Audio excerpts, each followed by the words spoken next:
this computer. Awesome. So, great day. Great to have everyone here. Before we start, we'll just have a little introduction session.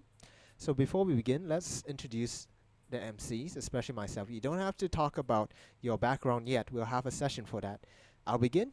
Ladies and gentlemen, my name is Justin Ng. I am the organizer of this little humble event, and thank you guys for coming in. I hope that you guys can learn a lot from this. A bit about myself is I have been an MC myself and recently got into Toastmasters. Reason why I want to do this is to connect the bridge between my past and present, hopefully building a bond for the future, which is you guys, both MCs and Toastmasters. My background is in biomedical science, little to do with EMCing, but to everyone who doesn't know yet, I have done a fair share of EMCing for around 2 years. Well, strictly saying 2 years for money, but if I count in the amount of years done entirely, I would say 4 to 5 because I've done a bit in the UK while in my university life. So my main goal here is to learn from you guys, especially if you have been under my wing or have expanded outwards or from Toastmasters, because I believe I can learn something from everyone. So we have say, but that's saying that I'll pass to the next person, which I'll name would be Brian. Would you mind introducing yourself? Hello, everybody. First of all, thank you so much, Justin, for inviting me here into this a very pleasant moment. So, first of all, I'm Brian. Once again, I'm from Sabah, and I became an MC since 2016, and I have been doing quite numbers of events, quite type of events throughout the years. And from these sessions, I'll be more than happy to not only having myself to share my experience, but also be more than willing to listen each and every one of your experience and sharing regarding not only just about MC, but also your public speaking learning process along the way. So with that being said, thank you so much everybody, for having this chance, for me to get to know you all. And right now, back to you, Justin. Thank you, Brian.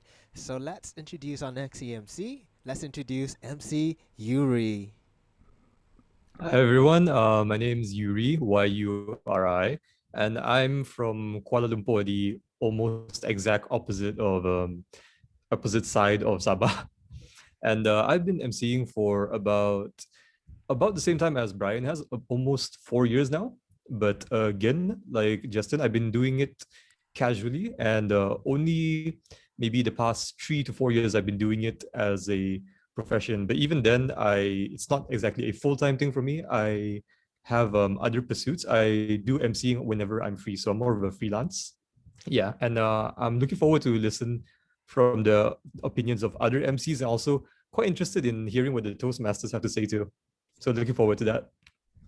Thank you, Yuri. And by the way, he also has a YouTube channel. We'll talk. Oh no, how do you know? I follow you, man. I follow Oh, thank you you. so much, man. Thank you. More on that later on. So, last but not least, we have the beautiful and charming MC Su Lin. Hi guys, my name is Celine. I don't remember how long I've been doing emceeing, but the professional version I would say has since I met Justin, so that was like 4 years ago. Now I've branched out from emceeing to also doing hosting and interviews and just providing more of video content in that way. So I also do YouTube where I do product and places reviews and tours as well. So a little bit of everything. Full-time law student, freelance MC. And Su Lin's also a brand ambassador, which I Ooh. recently saw on your Instagram. So yeah, that is all from the MCs. Thank you guys for coming, and we have a special guest too. It is none other than Valen.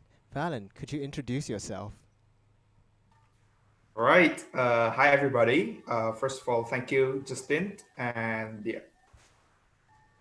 hello, sorry, my connection is unstable here, but can you hear me clearly now?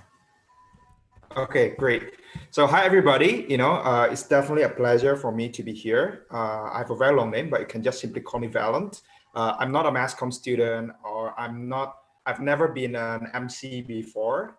I'm an international business student, but previously I used to work with several companies in several industries, like in the internet industries. I used to work with Google, and then I used to work with Shopee, and also like the FMCG companies like Unilever or Bayer stuff. And yeah, I'm really, really excited the moment when Justin asked me, hey, Val, do you want to join this simple session? But I think I'm very sure that I'm going to learn a lot from everybody here. So looking forward to the session.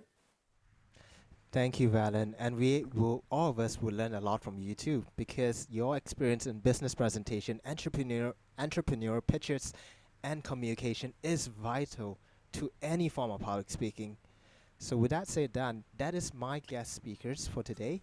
I want to introduce you guys, the MCs and entrepreneurs, to my Toastmasters. Well, not our Toastmasters. So let's let me do something special. I'll pass the introduction sort of podium to Justin Core because he's part of Toastmasters, and perhaps he could be like the person introducing every Toastmasters here. Does that sound good to you, Justin Core? My alter ego. Wow, that's really surprised. I will try. I try my best. Thank you, Justin. All right. Hi, everyone. It's been a pleasure to enter this very special section. It's been a while that Toastmaster did not have this kind of a sharing section. I think not only me, all of the Toastmaster here, we are so excited to look forward in today's section. Without further delay, my name is Justin Cole again, and I have been emceeing for 3 years, I guess, because in my university life, I'm in a society club, and then we have no money and no budget for hire MC, a very professional MC. So I have to force myself to train on my MC and public speaking skills. So I have been MCing in my club for 3 years. So now as a working adult, so I didn't have a chance to continue my MC anymore. So I moved my public speaking passion to Toastmaster so that I can keep on speaking and MCing. So this is my small introduction. If you want to know me more, do get my number from Justin. Okay, so drum roll, who will be the next Toastmaster to be introduced, him or herself? I guess, can we have Adrian to introduce yourself a bit? Hi everyone, I'm Adrian here. I'm currently self-employed selling POS system, point of sale system for restaurants. And also I'm also doing some e-commerce on Shopee. So I'm interested to know more from our entrepreneur speaker. Yeah, and I'm here. I recently joined Toastmaster. I just joined for 3 months, mainly to improve my public speaking skill and also my social skill. So I'm so eager to learn from all of you. Yeah. So I will pass the stage to maybe, can we have Steve? Steve Yes. Chai? Yeah. Thank you, Adrian. Hello, good evening, everyone. Very happy to see so many amazing people over here, especially friends of our great master of emceeing, Justin Ng. And also, I'm very happy to see my fellow Toastmaster in Toastmasters Club. Okay, my name is Steve Chai. I was born and raised in KL.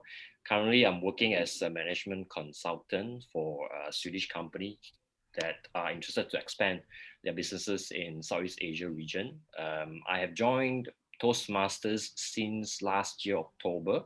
So my aim is actually to improve my public speaking skill, mainly because I used to have, and I think I still have, the kind of fear of facing the audience, especially physically.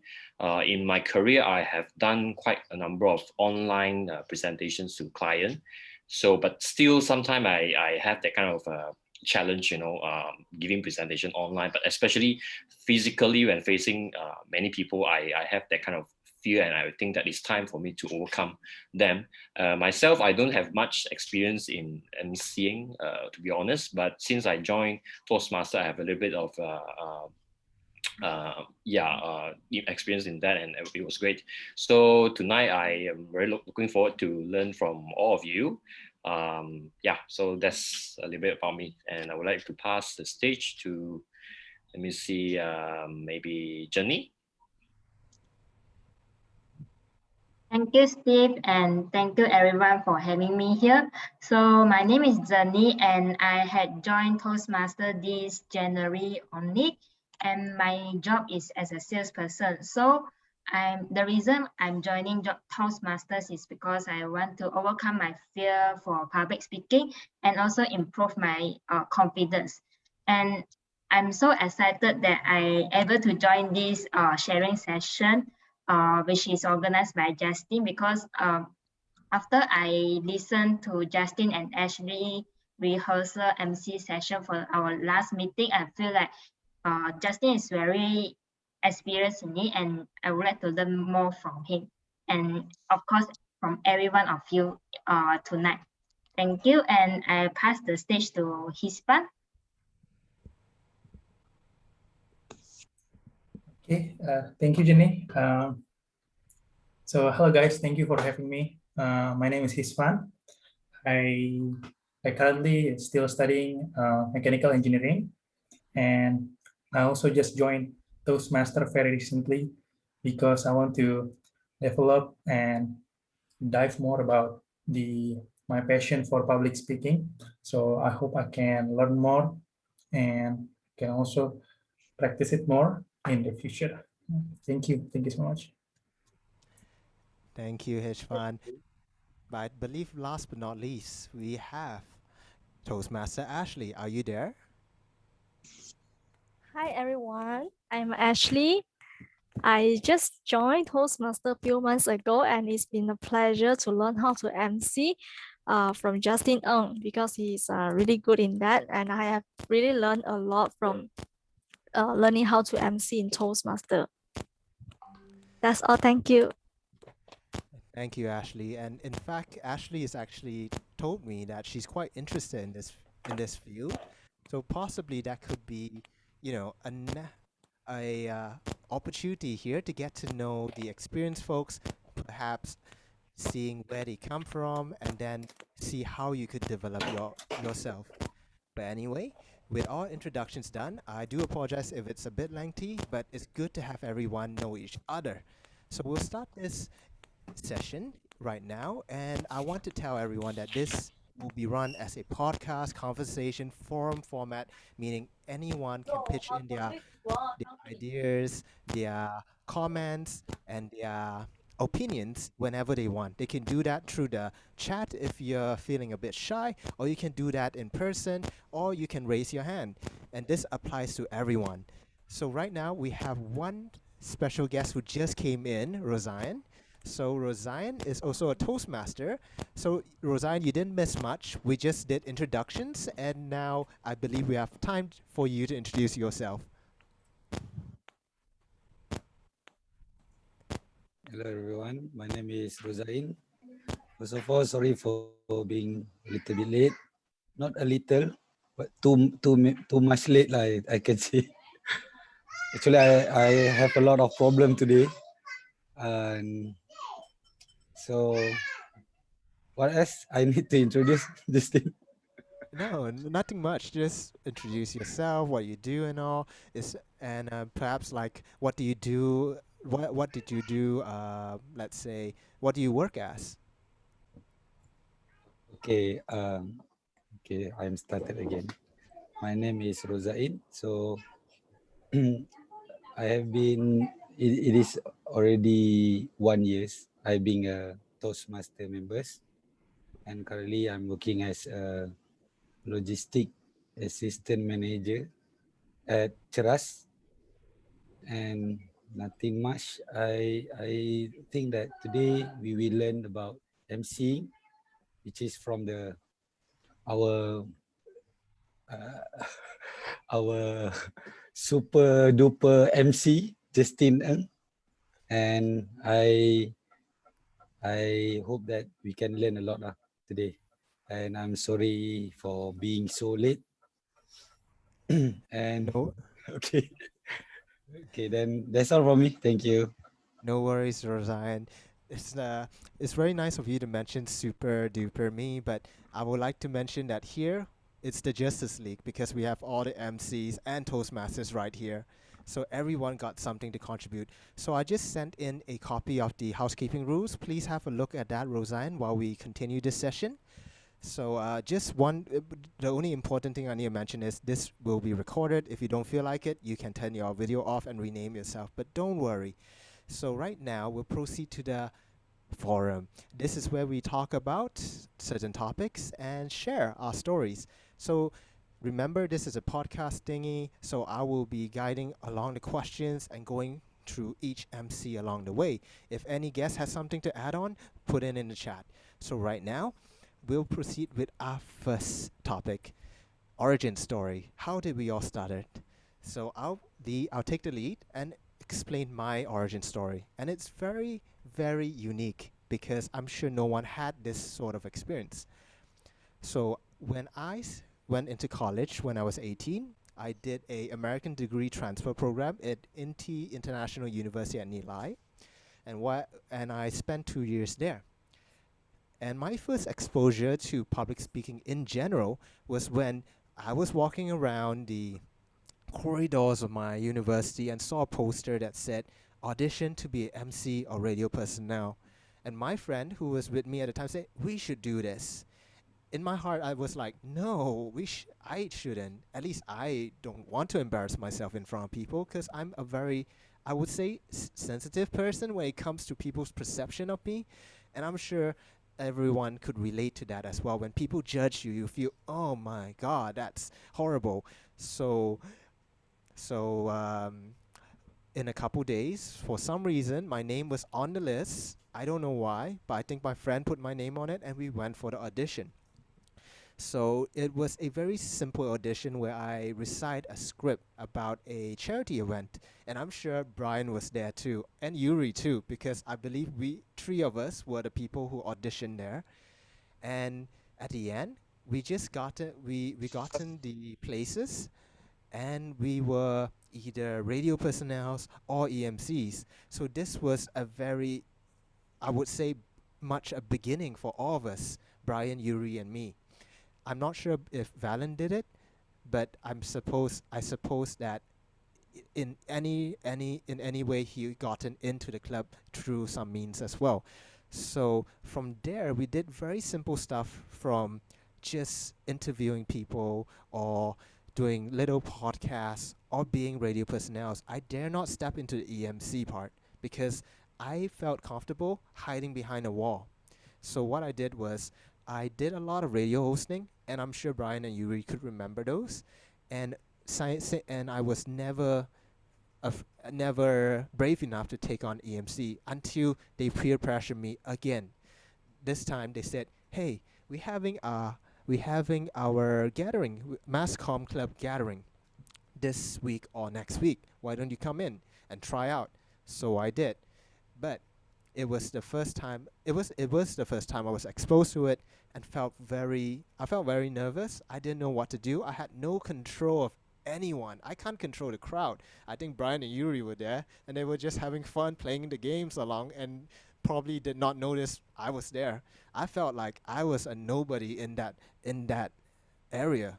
I felt, to be honest, when everyone said you did pretty good, you did all right, in my heart I felt horrible, and that was one of my make it break it moments because I could be like, okay, you tried it out, you feel horrible, maybe that's not your thing, just go back to radio hosting.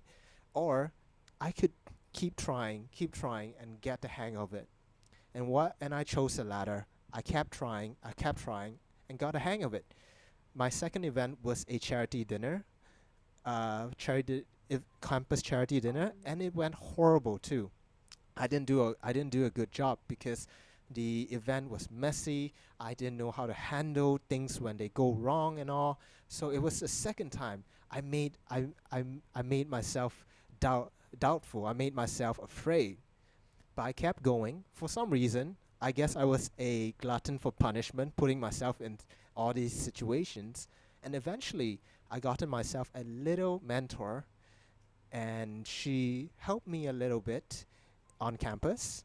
She taught me how to host events, how to control people, and I got my first taste of a real sort of MC when I was doing a what is it called, a student camp on campus, where high school kids come in and do play games and continue to do things, uh, games and activities, at the same time get introduced to the university.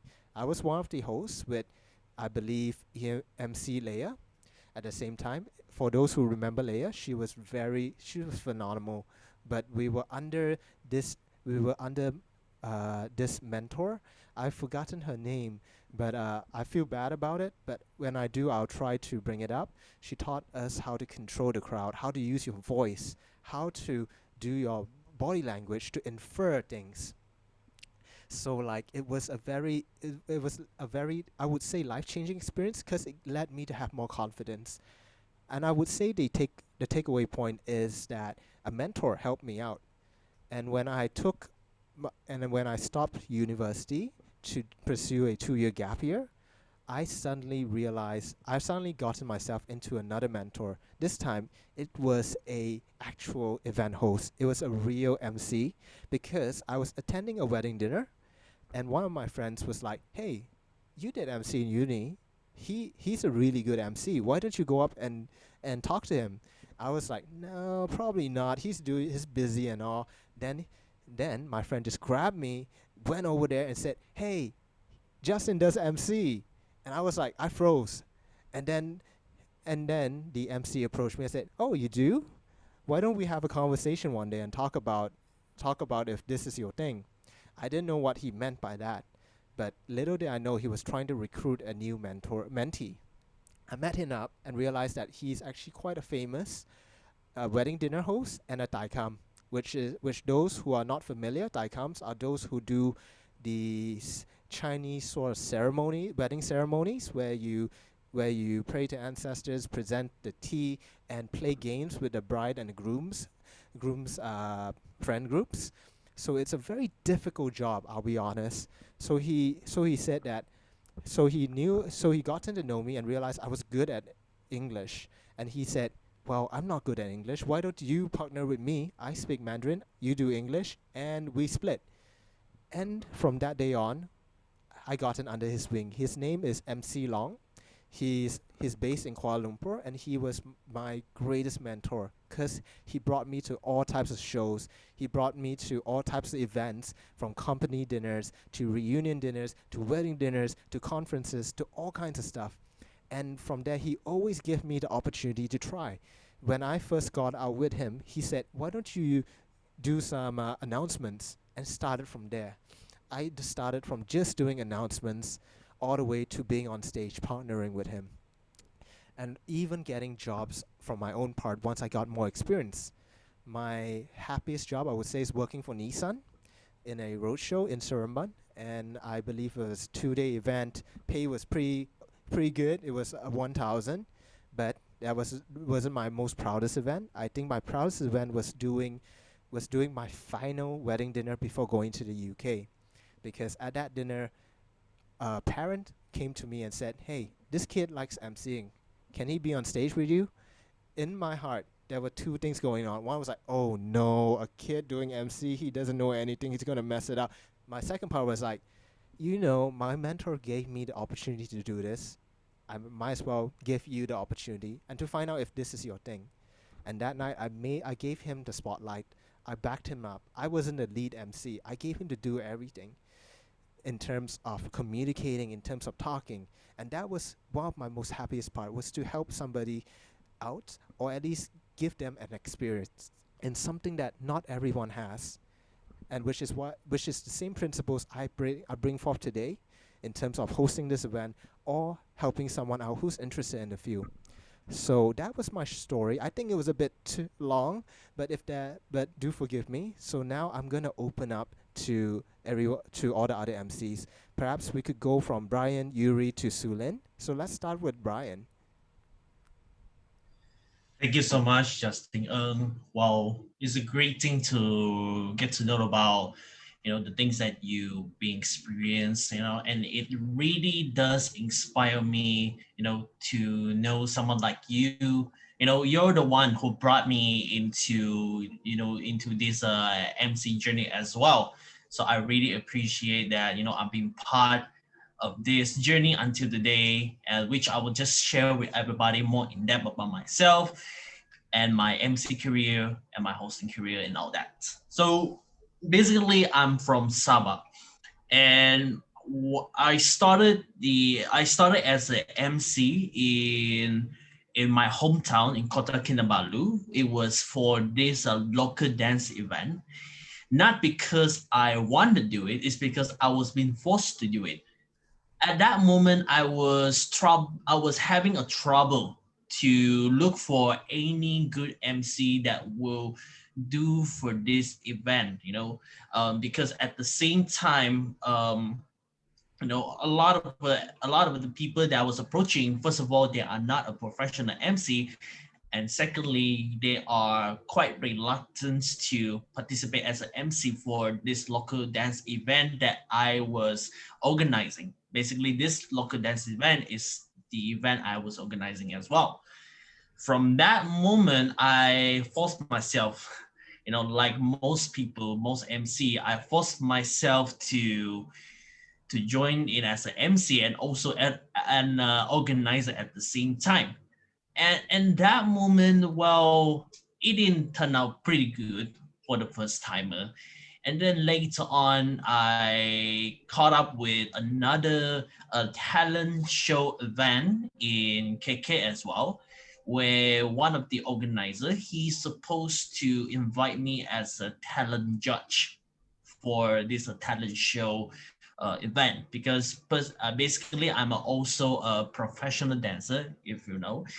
And from that on, they have hire one MC to hosting this event.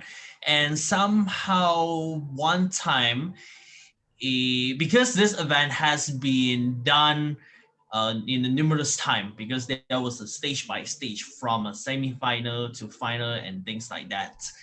And if I remember, during the final event, the MC was unable to participate as an MC due to his family problem. So on the same day, the organizer was like, okay, he was asking me, and hey, Brian, can you do MC as well and also be a talent judge at the same time? So for me, I was like, okay, well, I'll just do it. I'm just gonna do it. Well, I mean, like, that's what's in my head, talking that, okay, I'm just gonna do it because, this is also another thing that I would love to try, get to be MC and a judge at the same time. Because personally, for me, I'm a type of guy who likes to do many things. I kind of like multitasking. I love doing that for most of the time, especially in this sort of challenge which I'm more than willing to take on.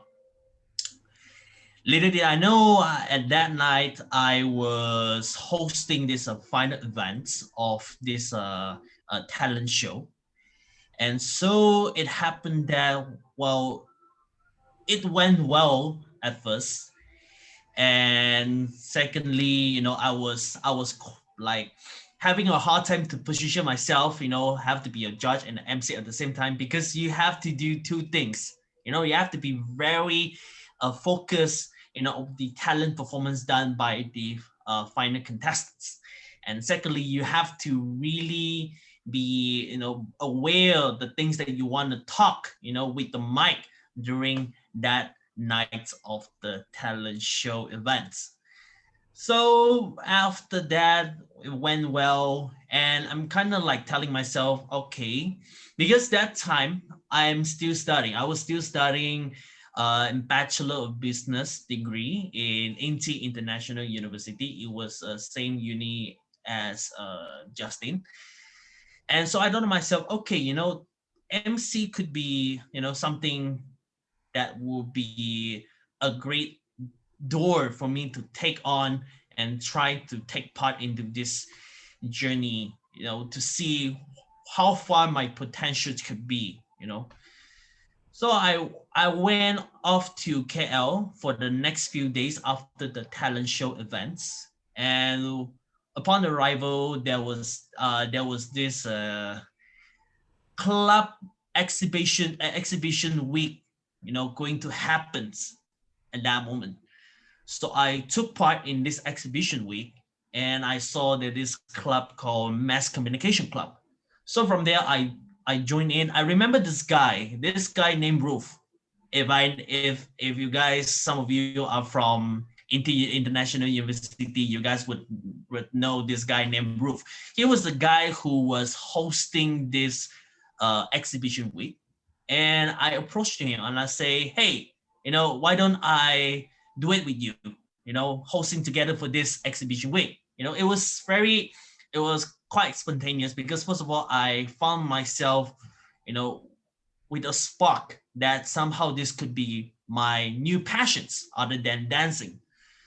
So Rook was like, okay, sure, let's do hosting, let's do it together to host for that event.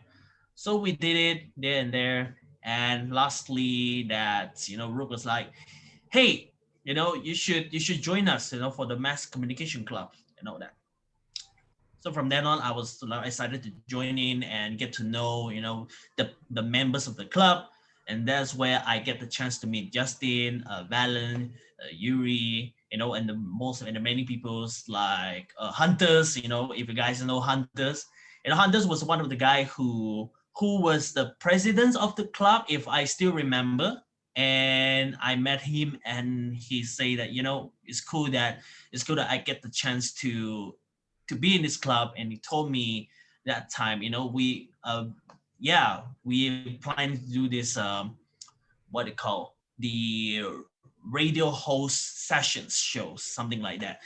So why not you give it a try? So I'm like, okay, sure. I remember that time the first radio show I tried was something to do with hip hop show. Hip hop show is basically about talking anything about hip hop. So I was quite how to say I was quite fearful because I reached myself into another difficulty when I have to come up with an idea of how to present a topic within the radio show about hip hop.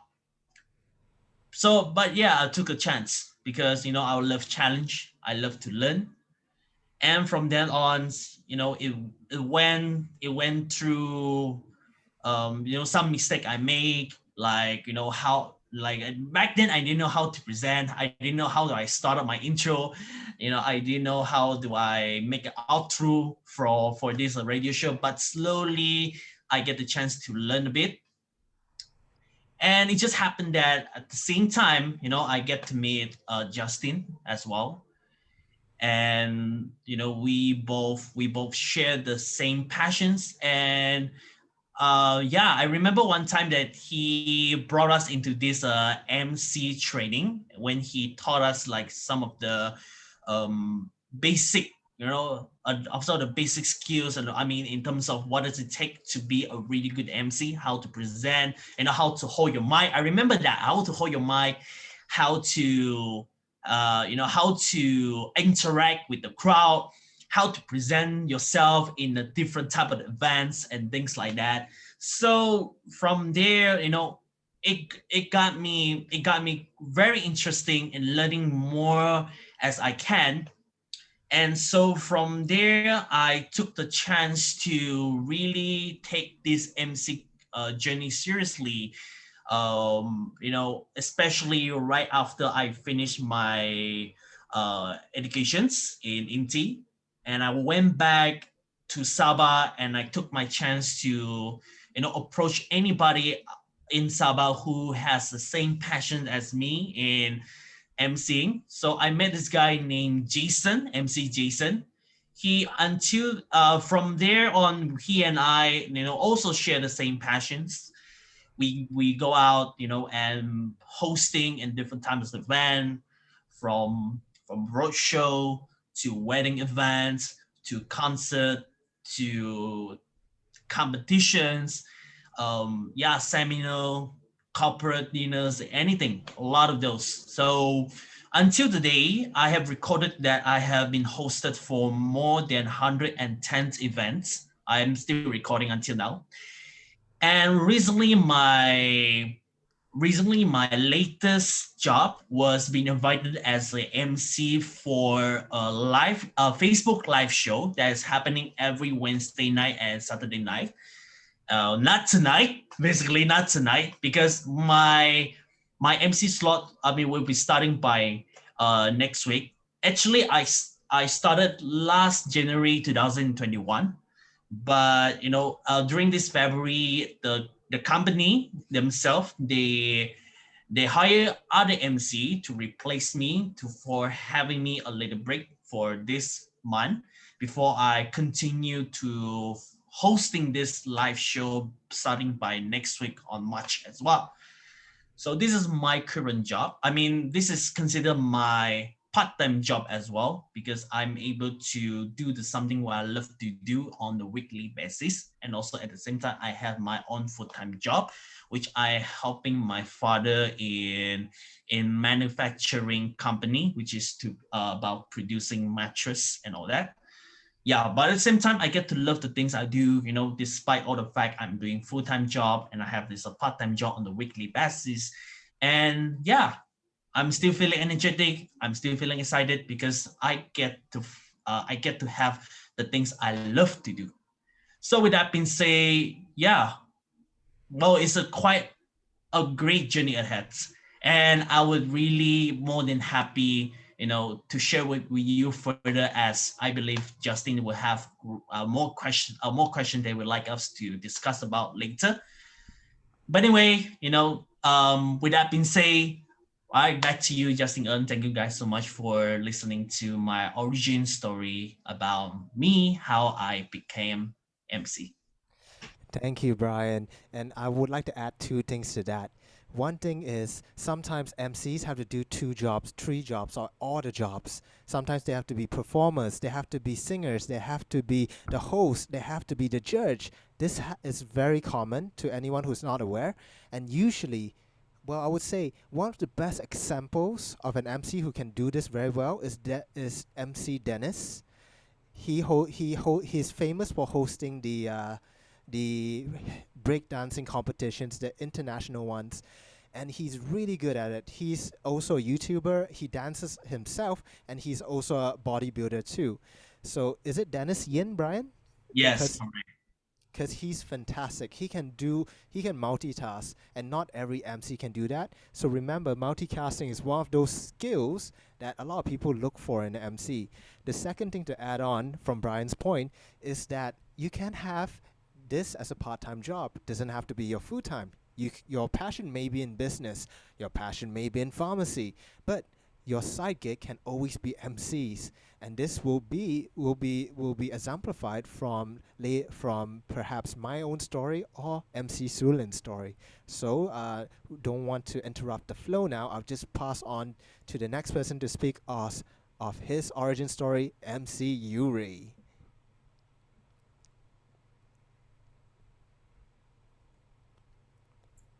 Hi, hello. Yeah. Sorry, I barely use Zoom, so I'm not too used to how Zoom works. And great story, Brian and Justin. It's kind of wholesome to know that like we all grew around the same period, like 2016 to 2018-ish. But yeah, for my story, I'm gonna keep it short because it's not that interesting, but it's a very coincidental kind of story. So when you're listening to the story, just keep in mind that the world, as we all know, the world is a very shy place. Most people are quite shy. So back in high school, I was a student prefect. And in my school, I'm not sure how in other schools, but in my school, the student prefects were the one who organized the assembly and speak in the assembly. So it went like this. They were looking for people to speak in the assembly because the seniors are having SPM and they're like about to leave. So they need to find new people to start talking every single day for assembly. And most people, like I said, most people are shy. They didn't want to. I was like, oh, sure, why not? Because our assemblies are sometimes in English, sometimes in BM on certain days. And I could speak both English and BM, and not many people could juggle that. So they were like, hey, why don't you try it? At first, I was a bit nervous in front of even my own friends. I was like, my hand was like shaking a bit when I was speaking. But then as it went on, I started emceeing for my school's assembly more and more. Like at one point, it was like 3 out of 5 days a week was me. And at one point, I was so used to it. There was one time I came to school late, my eyes were still half asleep, my hair was a mess. I just went up to the front. Selamat pagi para guru-guru, just like that. And then from there, people start to take notice, right? Because you're talking to the same people over and over. That's what I mean by coincidence. So my friend told me like, hey, my parent owns a kindergarten and they're having this event for kids. They need a host and our budget's relatively low. So why don't you try it out? Then from there, another friend's like, hey, I'm having a birthday party. So why don't you try out and try to be the host for my birthday party if you want? And from then on, more school club events, you start hosting bit by bit. So this is what I would say is my casual phase of emceeing where I didn't really take it seriously. But then once I hit 18 and I reached university, again, like Brian and Justin, I joined the mass communication club, and basically they would hand out jobs from other clubs, like this club needs an MC, this club needs an MC, who's up for it? It's like an open tender. Whoever wants to can take the job. So from there, I also learned a lot. And that's really where my emceeing skills started to bump up, because unlike Brian and Justin, I didn't know any other people other than them that were into emceeing. And I've been emceeing since I was in high school. So most of the stuff I learned was on my own. And honestly, every time when I MC nowadays, I'm reminded of Justin. And I'm like, hey, maybe I should have gotten a mentor too. Maybe that would have helped out a lot. Which so yeah, most of the stuff I learned about emceeing came from my own personal experience and gauging how the audience reacts to what I do and how I say. And I would write down notes, and I even have like a pile of notes on emceeing, what to do, what not to do, some small tips here and there. And yeah, from then on in university, I started to do more and more.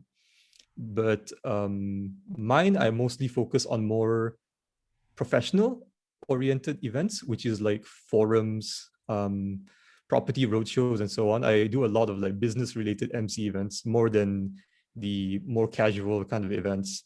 So yeah, unlike Brian and Justin, I do emceeing more casually and freelance, where Brian mentioned he has done over 100 events. I don't think I've hit 100 events, maybe like more than 60, 70 over the like past few years, but I don't think it's like 100 plus, because again, I do it very, like Justin mentioned earlier, it's a part-time thing for me. Back when the world used to be like a normal place, I used to do like maybe 1 or 2 events every month instead of like, because I know some professional MCs who would be doing like 5, 6 events every month. And even then it wasn't a constant. So yeah, and I do have a few events that were my favorite up until this day. But since we're talking about how we got started, that's basically how I got started for now. From high school, and nobody else wanted to go up there and take a stand, so I gave it a shot. And that's what I mean by the world is a very shy place. When the world is a shy place, the one person who puts themselves out there has a bigger step ahead than most other people, just because you're willing to take a risk, and everyone will start to pay notice to you. So yeah, that's what I mean by my story is a very coincidence-based story, and I'm glad it brought me to where I am now. So yeah, that's it from me.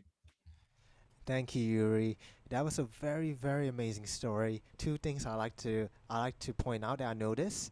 One thing is networking. To everyone, networking is absolutely paramount in emceeing, because whether it's your friends who MC or your family members or just your neighbors, everyone could recommend you a gig.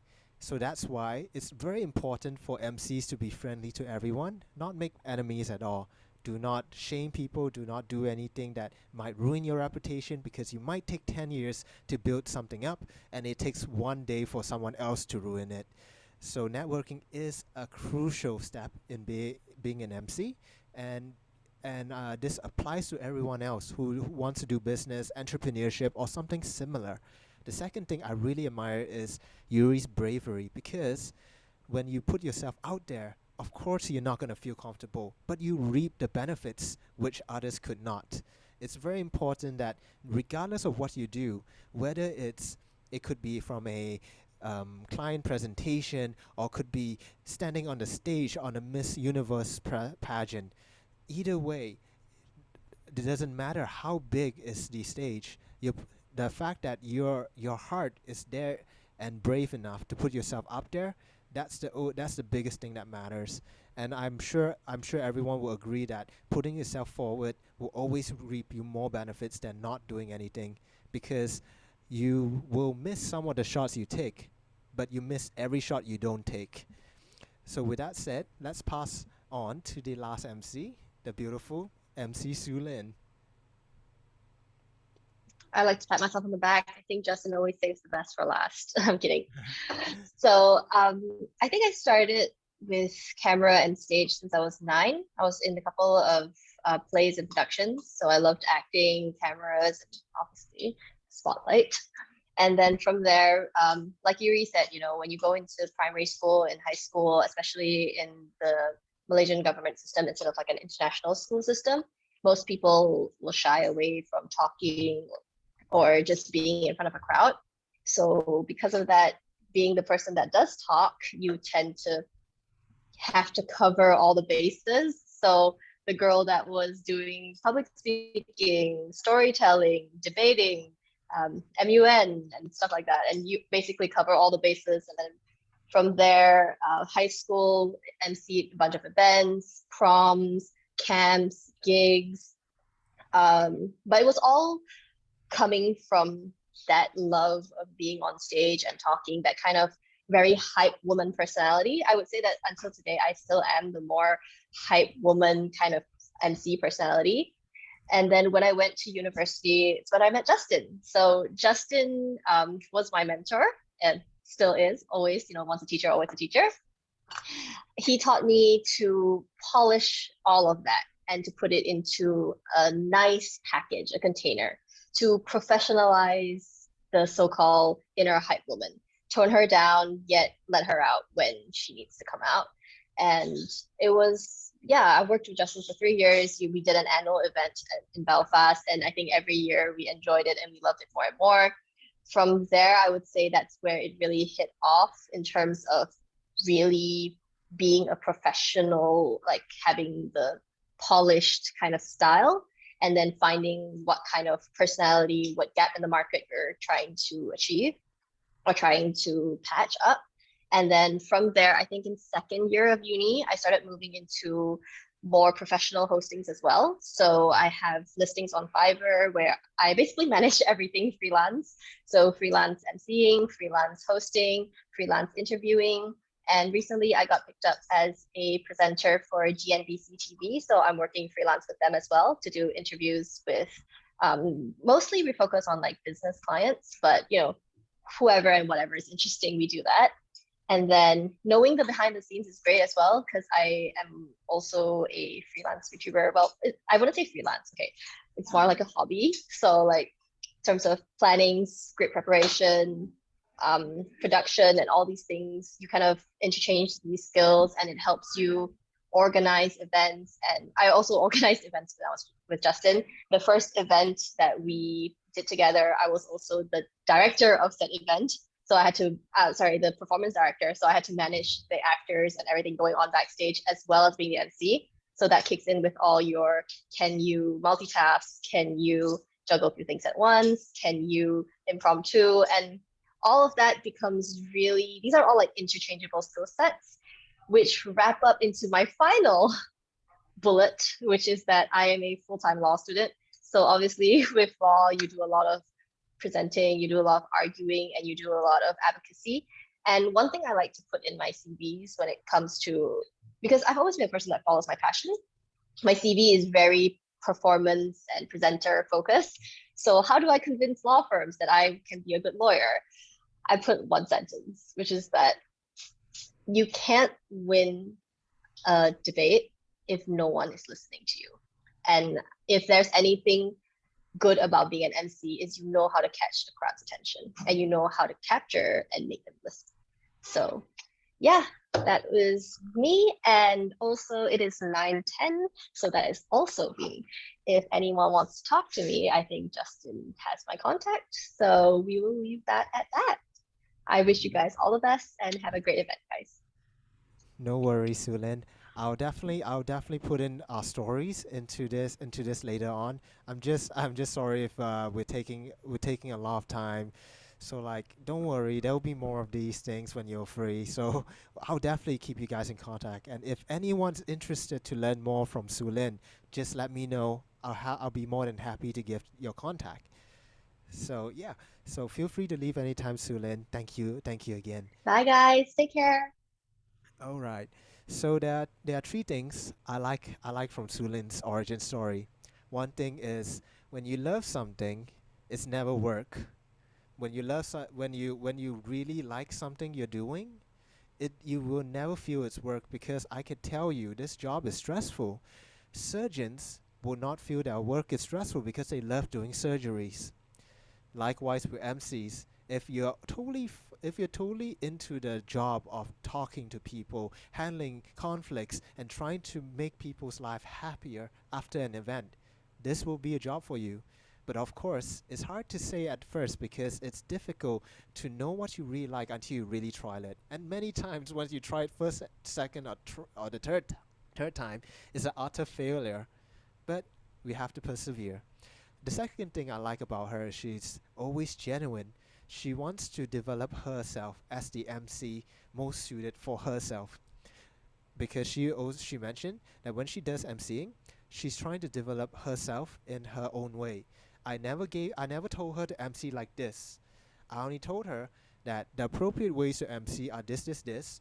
Put your own flavor into it because if you don't, you'll be nothing more than a copycat, and no one wants to see a copycat. There, there's only one Elon Musk. No one wants to see two Elon Musk. Say it likewise in terms of public speaking and your personality has to be you. And the last thing I really like about her is that she took her job freelance. Unlike some of us, sometimes we go under a club or we go under a society or we go under a event company or a event group. Sometimes it's hard to go elsewhere when you're locked into this group because you have commitments. Sometimes you have to fulfill certain criteria and all. For Sulin, she found a way to do it her way. Not to quote Frank Sinatra's song, but like she did it her way by going on Fiverr and advertising herself. She put her own LinkedIn. She put her experience on LinkedIn. She put her experience everywhere. That's why people can find her. She made an online presence, which I want to emphasize. If you want to get into this business at this time, it's very important to have an online presence. Back then, we can always have a network where people just get your contact from the musician to the backstage people to get your contact. But because now there's way less events, your network is kind of my network at least is stagnant. I don't get jobs as often. In fact, I haven't got a job in a very long time because I was focused on doing what I graduated in. So three things I like from Sulin: her genuineness, her love and passion, and also finding ways to make an online presence, which I emphasize for every single people out there. It doesn't matter if you're a public speaker or you're a businessman. Online presence is the most important thing. So now we'll proceed to the second session. We'll shy away from questioning one person and answer, but more opening the stage to all three of us or everyone to have a discussion. Let's talk about the challenges and most unexpected parts about being an MC. So feel free to unmute yourselves. I'll begin first. So I want to say the most challenging part and most unexpected part. I'll give the most challenging. Most challenging part is when the event organizers are not experienced. Then you have to grab their hand along the way and tell them this. And sometimes event organizers have their egos or they're like, no, we should do it this way. Then I'm like, no, yeah, listen, because of XYZ, if you do it like this, it will become like that. Then they're like, no, I still want it this way. It has to be done like this. We never change our way. We never change it. We don't fix what's not broken and all. And sometimes it's difficult. You have to diffuse the situation because there are legitimate reasons for why things should be something else, should be done differently. And finding a way to communicate that in a calm manner where you don't have much time, because when you're doing an event, you're always live. Whenever you're backstage or front stage, the event is ongoing. It never waits for you. Time never waits. So you're fighting against the clock, trying to resolve problems and trying to find out how you're gonna overcome this thing. Because one of the most unexpected things for me was that in an MC world, every event when it goes wrong, who do they blame? They never blame the company. They never blame the audience. They always blame the MC, even if like it's not my fault. When I called the prizes to come up and the prize bearers did not come up, they're like, this MC's not that great after all, and it happens. I have my fair share of scrutinies like this, and I'm like, it's okay, Justin, things happen like sometimes, just let it go. That was one of the most unexpected turnarounds that I have to learn, is that not only I have to care for myself, I have to care for everything. And I believe I would like to think of it this way. I am the ringmaster of the circus. Anything goes wrong, it's my responsibility. And it's the same thing for being an MC. I have to manage every single nit and grit, because when something goes wrong, it's always MC's first, whether it's your response or whether it's your fault. So that was kind of my challenge and like perspective. What do you guys think, like Brian and Yuri? Well, for me, I really agree the things that you say, Justin. I also have a fair share of experience, similar like what you have. For me, the most challenging part for me as an MC, even until today, when it comes to working together with not only the event organizer, but the client of the event organizer for any events, and also among all those event crew. Sometimes things can go in any way, expected or unexpected. People like MC, they have to learn how to be adaptable to every single kind of situations. You need to have a vast experience in how to handling in certain areas. You need to, be aware of what may happen, what's going to happen, what's not going to happen, things like that.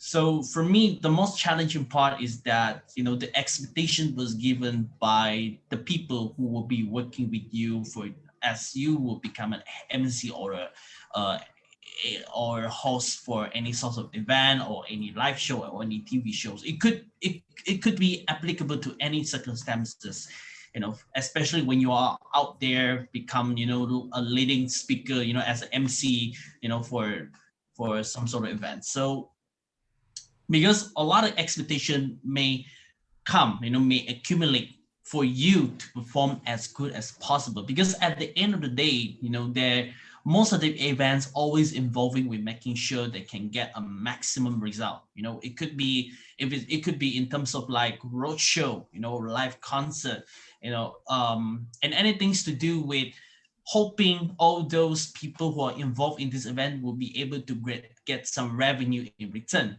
So MC for that particular circumstances, MC could also tend to become a salesman at the same time, because you need to understand the point of view from others, especially the salespeople. Like the people from them, especially salespeople, gonna think like, okay, we're gonna make sure during this rock show we try to make sales as much as possible.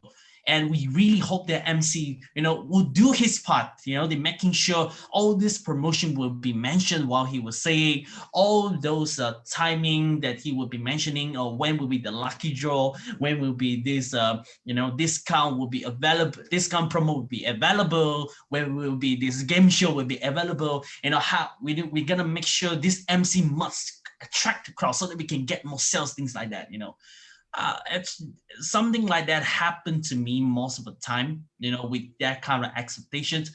So, but I learned throughout the way. I imagine myself as a salesman at the same time. If I am a salesman, what would I say with the mic? What will I say with the mic that will interact the crowd, come over to these events like roadshow, to get the chance to learn about any product or services. This is what I'm talking about in terms of, roadshow event. It doesn't have to be about, sales event. It could be something about, any other kind of things. Let's say you're involving in a competitions event, and you have all these sponsors, sponsoring this event, and you as an MC, take the responsibility to really know how to present their brand logo as a sponsor for this event. How do you want to, branding their products and service, even if they are to be the sponsor. Even the sponsor expect a lot from MC. There's a lot of things, not only in competitions, not only in sales event, but also in wedding events. Wow, don't get me started with that. Because even for like weddings receptions, it depends on what sort of culture that you're involving in. For me personally, I coming from Sabah, so I have been hosting in numerous kind of event with numerous kind of culture, with numerous kind of what to say. Okay, in Malay we call pantang, meaning to say like there are things that you couldn't say during the events. There are things that you would say that may not be offended to this group of people, this group of a wedding couple, but may be offended to other wedding couples from a different culture.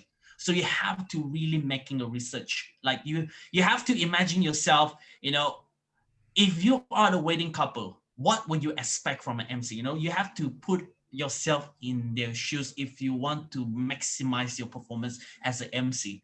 So adaptability is not something that you just learn it and you know how to do it. It will take forever until to the point that you be MC for 20 years or 30 years. You still get the chance to learn as much as you can in being adaptable as good as possible. So for me, the most challenging part is for me to put my full heart to be in someone's shoes, someone who organizes this event, someone who put all their monies and the effort in making sure the event was being done, was being showcased, making all the show goes as in plan, especially those organizers, especially those corporate client. You have to put yourself in their shoes. What would you do? So basically, like other than this kind of challenge, for me, the second challenge would be language, grammar. These are the things that commonly been criticized by many people, many audience along my journey. In those days, not only my English was not good, my Malay was not that good as well. I remember one of my first event ever was hosting for Hari Raya Aidilfitri roadshow event. It happened in outdoor areas. I remember that it was around 2017, and because of his theme, you have the compulsory to speak Malay.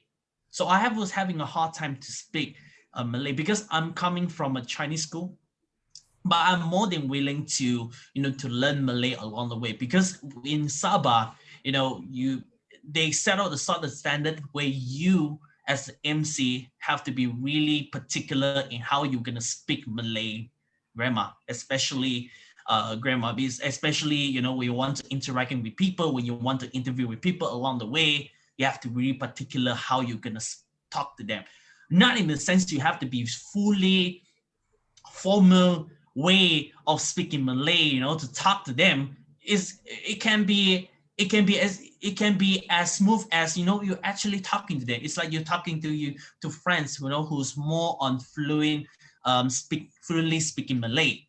I took the chance to learn, to make mistakes, even though people laughing at the way I speak with my Malay grammar. But along the journey, I'm happy. I'm happy that I took the challenge. I'm happy because of that. my Malay was getting better. And recently, I just mentioned about the live show I'm currently doing, which is this what we call Go Show, which was brought by GoNet.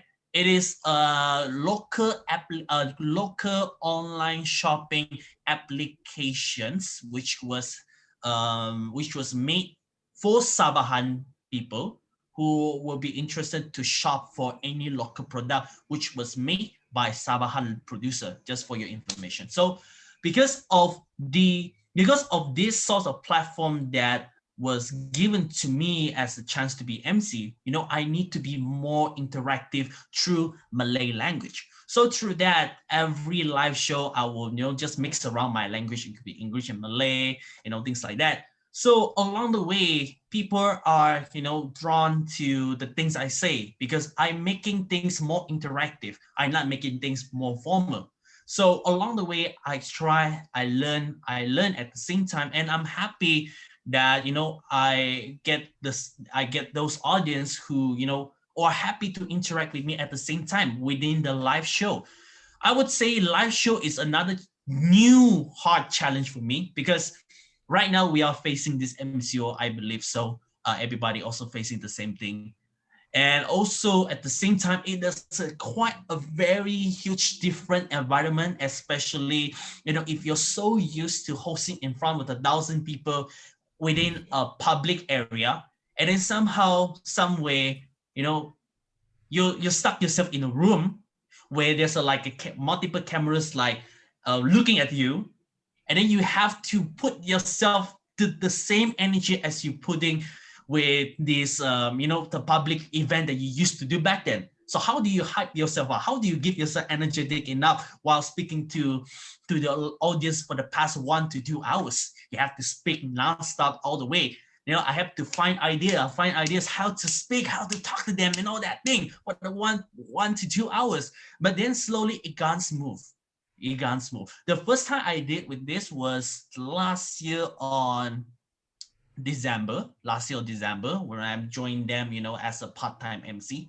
So throughout the way, I learn, and I find myself to be very comfortable with it, even if I give myself the chance to speak for 1 hour, non-stop, no rest, just trying to find a ways to talk to them and all that. So it given me the opportunity to learn something at the same time, because it happens, for the public event, you don't get a chance to speak for the 1 hour nonstop. You just happen to speak for like few minutes before you're giving other people the chance to perform on the stage, or giving people some time to digest whatever the things I mentioned, whatever the things I speak within these any public events. Give themselves some time to take a look around at what's happening in the event with the products and service and promo and etc. You have to give in this circumstances that are having right now.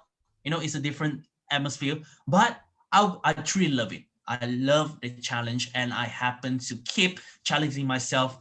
Keep breaking my barrier. Even if if it wasn't about my confidence that that brought me to keep learning grammar, to keep learning,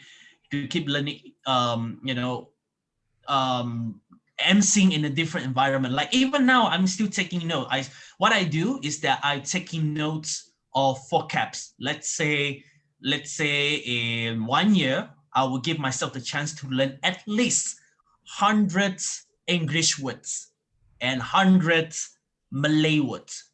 Every year, I would take the chance to learn 100 English words and 100 Malay words. So it would giving me the chance to have more vocabs to sound professional. It would give me have more vocabs to present professionally, and it would give me more vocabs to express my speech to the people with all range, from people who are more into Malay, from people who are very rojak in Malay, from people who are very into formal English, and from people who are very cincai English. So throughout the time I'm a very I am able to be adaptable to all these circumstances. And right now I'm currently quite interested in learning about Chinese, which is the hardest language I have to face. Because personally, although I'm from Chinese school, but I didn't take the chance to learn Chinese, very seriously. I happened to fail a lot, and I regretted that. But it's never too late to learn. Life is a learning process. So to be the MC, yes, it's challenging, but if you love it, you feel like this is part of your life. This is not your work, just like what Justin's saying. So I think this is a challenge part for me right now, and I'm really happy to share this with you all. I'm hope to hear from the rest of you. If you happen to face any sorts of challenge that may be similar or maybe different. So that's all from me. Back to you, Justin. Thank you, Brian. And it's so relatable when you talk about having to MC in different languages. Being KL, every time when I go on stage, people ask me, "Oh, can you do it in Cantonese?" I'm like, "Oh, I can't. 我唔識啊，識聽唔識講啊." So I can't really MC in Cantonese at all. But the bare minimum for me, I'll do Mandarin. And to be honest, I'm on the same boat with Brian. My Mandarin is horrible, but my learning process was forcing myself to host a lot of wedding dinners in Mandarin, mixing with English, and everyone liked it. So I guess that's a point for me. Even though to today it's not perfect, but I'm working to get there. But enough about me. Back to about Yuri now. What do you find is the most challenging and maybe surprising part of being an MC? Okay, thanks. And very good story, Brian. And I didn't know that like all. Okay, so I was gonna mention this. It's a coincidence that all Brian, Justin, I know Mandarin, but trust me, it's I don't use Mandarin in my MCing, so it's not necessary for you to know it. I've only MC'd in one Mandarin event, and it was the most heart attack inducing event I've ever done. So yeah, but yeah, I am also practicing on my Mandarin. I have like a tab of Chinese news open just to like practice almost every day. But yeah, it's not something necessary. And what Justin mentioned earlier, where is also a tip that I tell to a lot of new MCs, because sometimes I get called to talk to some new MCs and like give them some tips and tricks. One thing I tell them is what Justin said. What I tell them is when you're an MC, you're basically the organizer of the event. Everything, whatever happens, will be coming towards you.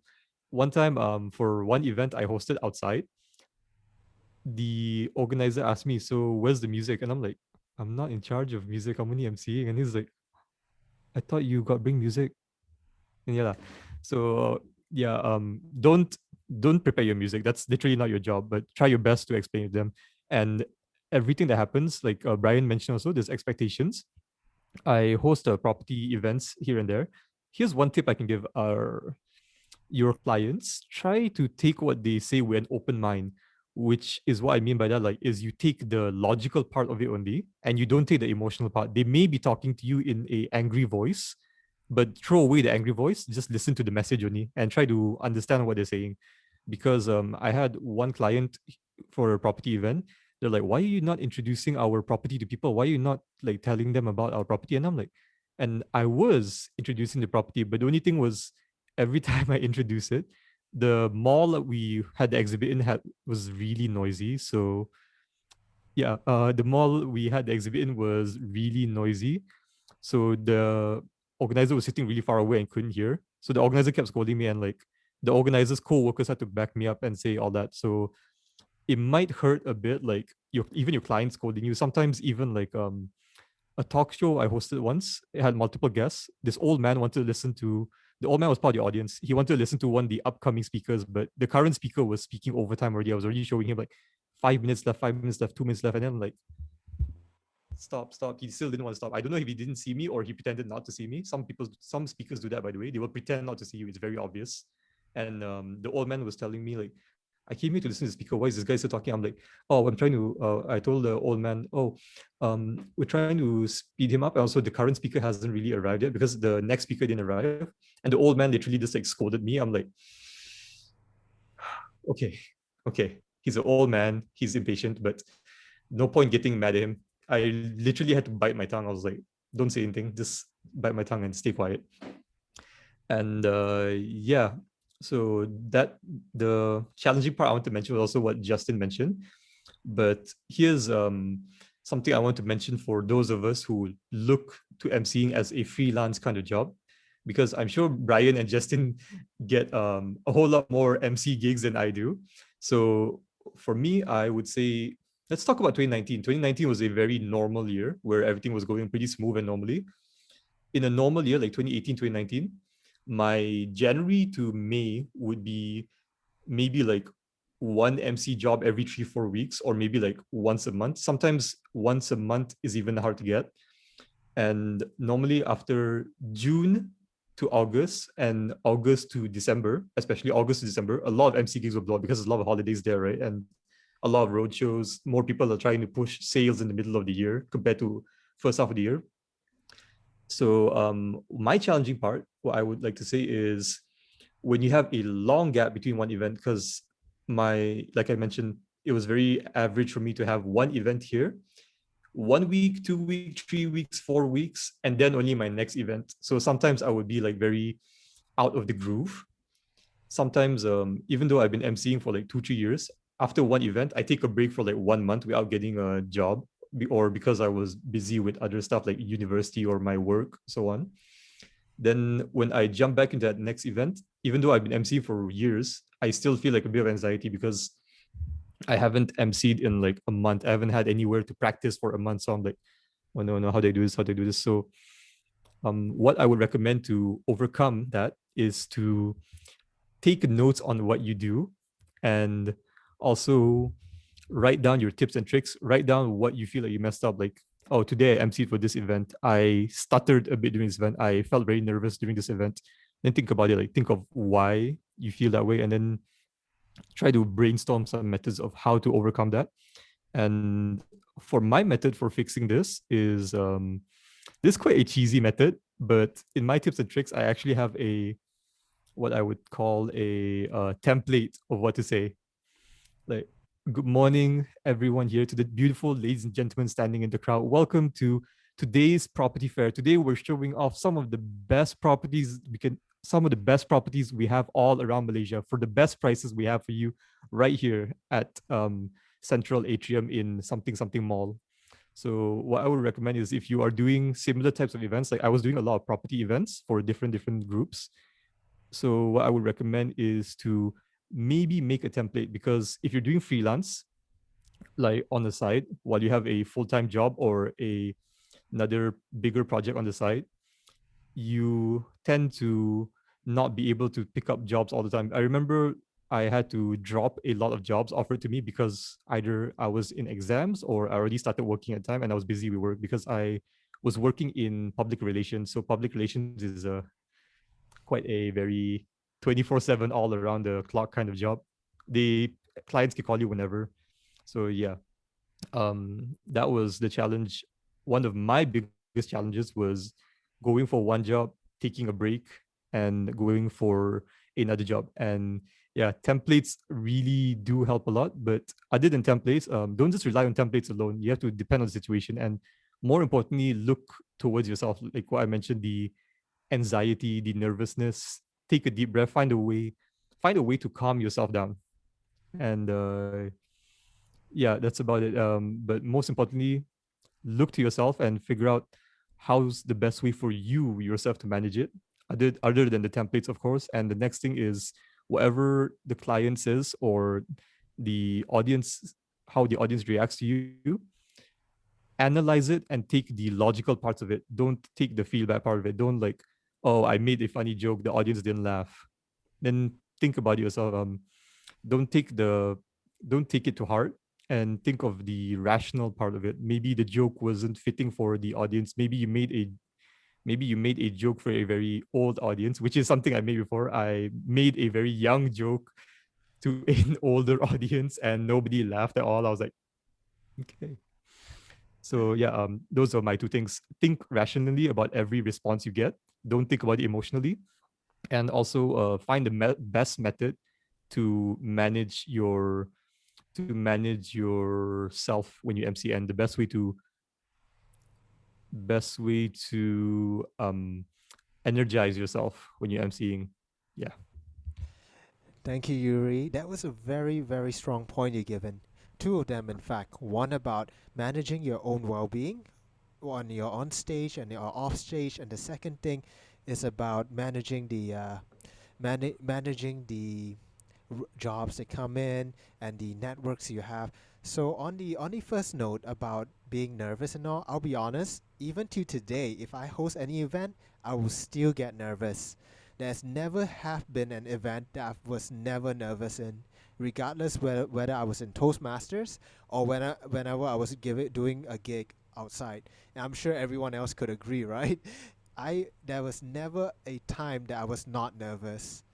Like and it's I guess to me, in my opinion, that's very normal, and I manage it in a few ways. First and foremost is when it's on a live event, on a when I go to like a public event, or when I have to go somewhere physically, a physical event, I tend to go earlier and do a lot of mic tests. I tend to test the mic a lot. I tend to give very vague announcements or fake announcements, just saying that, ladies and gentlemen, welcome to Mid Valley Shopping Center. I hope you have a fantastic day ahead. Just that. I don't really need to give any details. Or I could just do mic tests. But I think mic tests in public spaces is very annoying. Like people would just, I think once is enough, because I don't think we should keep doing a mic test just to give ourselves the confidence boost. But always like say something. Say something. It could be, ladies and gentlemen, today is a very beautiful day, and thank you for choosing Mid Valley Shopping Center as your shopping spot in this beautiful Sunday. Thank you. Something like that. Now, something very applicable to everyone here is live Zoom events, and I'm sure Ashley knows this one. And you're very familiar with this tip I tell you about managing anxiety. Would you like to share? Thank you, Justin. So, uh, actually, Toastmaster is my second time emceeing. I remember I emceed once. It's an event, so I would say it's quite horrible to be the MC of that event. It's difficult to control the crowd, and I was very nervous. I don't know what to say. I just simply say something. Yeah, that was the first experience. And after that, I got into MC in Toastmaster, and I find that a template really helps me a lot. A preparation, like what Justin shared with me, prepare until you are comfortable with the speech. So it helps. And also get into the place and get yourself comfortable to first talk to other guests, talk to the audience, so it can reduce the nervousness. Yeah. Thank you, Ashley. I can't tell if you're excited or you're nervous, but it is true. Whenever you have a template, you will do much better. A lot of MCs would argue that say spontaneousness is key. And I agree with those MCs because they are fantastic. They are amazing. If they are great at doing it that way, I have no quarrel against it. But I think everyone, when they start out, should have a template that they can build upon. If they want to be prepared, they have it to prepare. If they want to be spontaneous, that is the template. Like these are the points, you talk about it in your own way. So that's where the spontaneous comes in. And I tell many MCs that find what suits you best.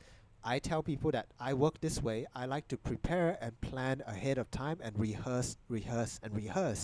But some people are like, nah, I could do it on the day, and they do a fantastic job, no doubt about it. So it really depends on who you are. Find out if you're a prepared person or a spontaneous person. And if you are, try the opposite. Try preparing if you're spontaneous. Try being spontaneous when you're preparing, when you're a prepared person. And what I say, how you do this is do it by minimal, do it little by little. Maybe, okay, in my template, I start to remove certain words from the script. For example, the script says, "Good morning, ladies and gentlemen. Welcome to Mid Valley Shopping Center." I remove good. I remove good. Just have morning. Tells me it's morning, and I remove everything else and just put Mid Valley Shopping Center. That gives me an idea to build a sentence on. Because some people, when they're spontaneous, they are not great at reading scripts because they seem to be people who always are thinking and always having ideas, and it impedes on reading because when you read, these sort of people love to imagine, love to focus, love to let their mind go round and wonder. This is very clear from artists, people, artists or musicians. They love doing this way, and that's why for me, music is my way of learning to be more spontaneous. And in terms of being prepared or not, the template will always help everyone. I believe will always help regardless. And I'm always happy to share with anyone my templates, whether it's MCs or Toastmasters. Toastmasters, I believe I shared. And being nervous, yeah, it's a reality. Everyone will be. I think it's normal to be nervous because that shows how committed you are to the event. Because you're so careful and so caring about how people feel in the event, and you want to do your best. And I feel the most nervous doing wedding dinners compared to any other event. Why? This is their once in a lifetime sort of thing. And I don't want to ruin someone's marriage, you know. It's crazy. And the craziest part is I think I learned the most from doing weddings because it's how I started officially and professionally, and I built upon that doing other things. When I do other things, it's so much easier than weddings because weddings, if correct me if I'm wrong, that's it always goes wrong. I don't know why. Every wedding dinner I have hosted, something goes wrong in terms of the bride or groom or something like that, or the backdrop music, or the food's not coming out. Something like that always happens, and it depends on how you overcome it. So like yeah, so like it's told. I hope this brings a perspective towards aspiring speakers, hoping to see how different people do MCs and how we do them through templates or spontaneity, stuff like that.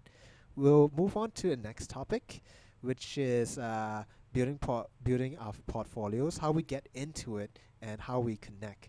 I'm sure we already mentioned this, but I just want to quickly mention like how do we build ourselves or how do we network? For me, it's very simple. I I host events. People come forward and say, "Hey, you did a great job. Can I have your number?" And it starts from there.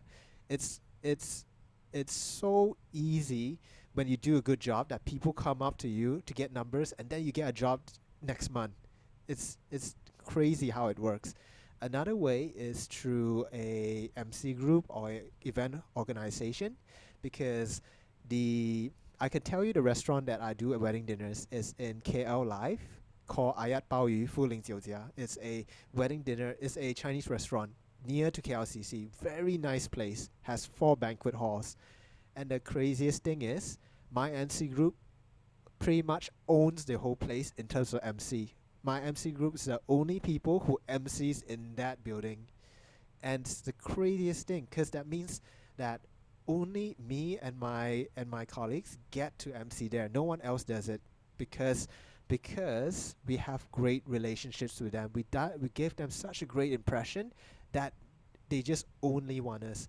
And in fact, my that spot became the training site for all aspiring MCs for that group. My seafood will only sell, not only send newbies and beginners to that place. Once you don't get a job from there, it means that my seafood believes that you can do something else, that you can go elsewhere.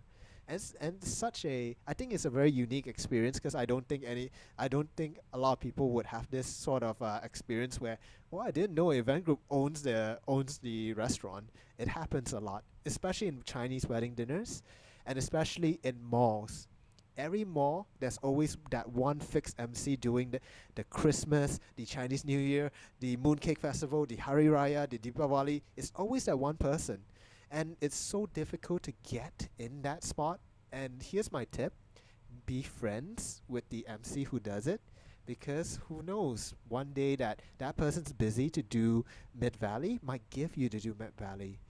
And if you're at Pavilion, be friends with this person that does the job in Pavilion, because I tell you, the jobs at Pavilion are humongous.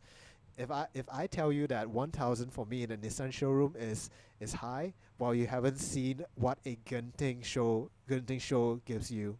Genting shows can go up to 5,000 to 10,000. the most expensive show I ever seen was 5,000 US dollars in Cambodia. That was a very special story. I'll share that. I'll share that a bit later on as a funsies. But yeah, just wanted to hear from you, Yuri. What do you think?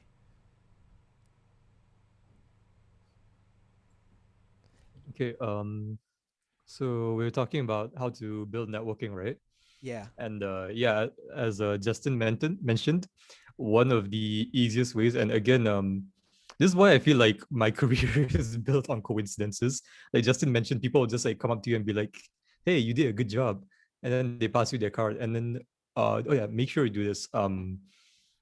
If you're not a full-time MC, sorry, if you're not a freelance MC yet, or if you don't feel like you're into MC professionally yet, even if you're not, even if you're not fully into MCing yet, just have a contact card on you.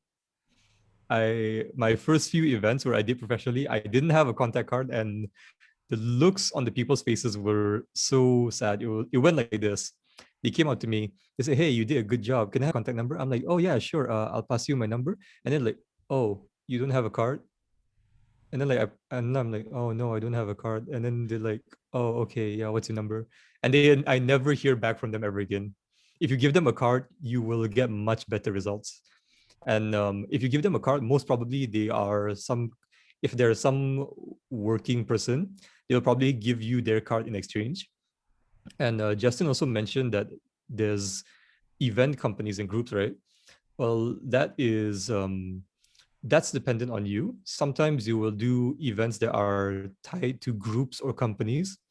But at the same time, if you feel like you cannot commit, like I myself, I was in university, and then again, my PR job was very demanding.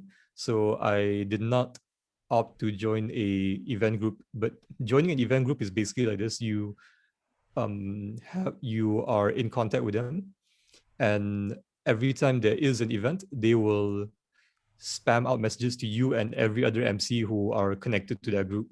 But I was in the event group for a while, but for some reason they had three events, back to back, and they offered me for all three. They asked me this one. I said, "Oh, I'm sorry, I have an exam this week."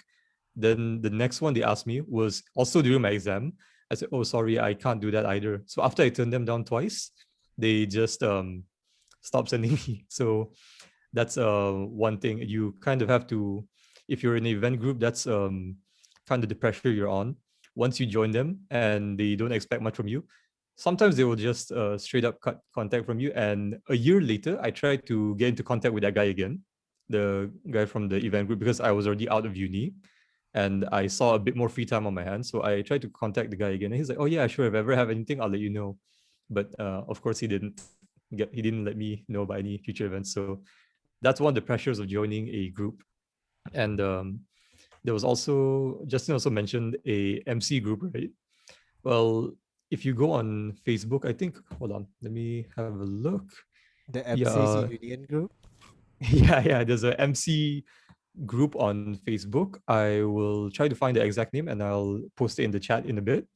But yeah, from there you can see a lot of people posting. There's a group and there's also a page. The page is run by an admin, of course, and they will be posting up event postings and look for jobs, looking for MC. Sometimes they want like interviews, sometimes they want hosts, sometimes they even want like advertisement actors or stuff like that.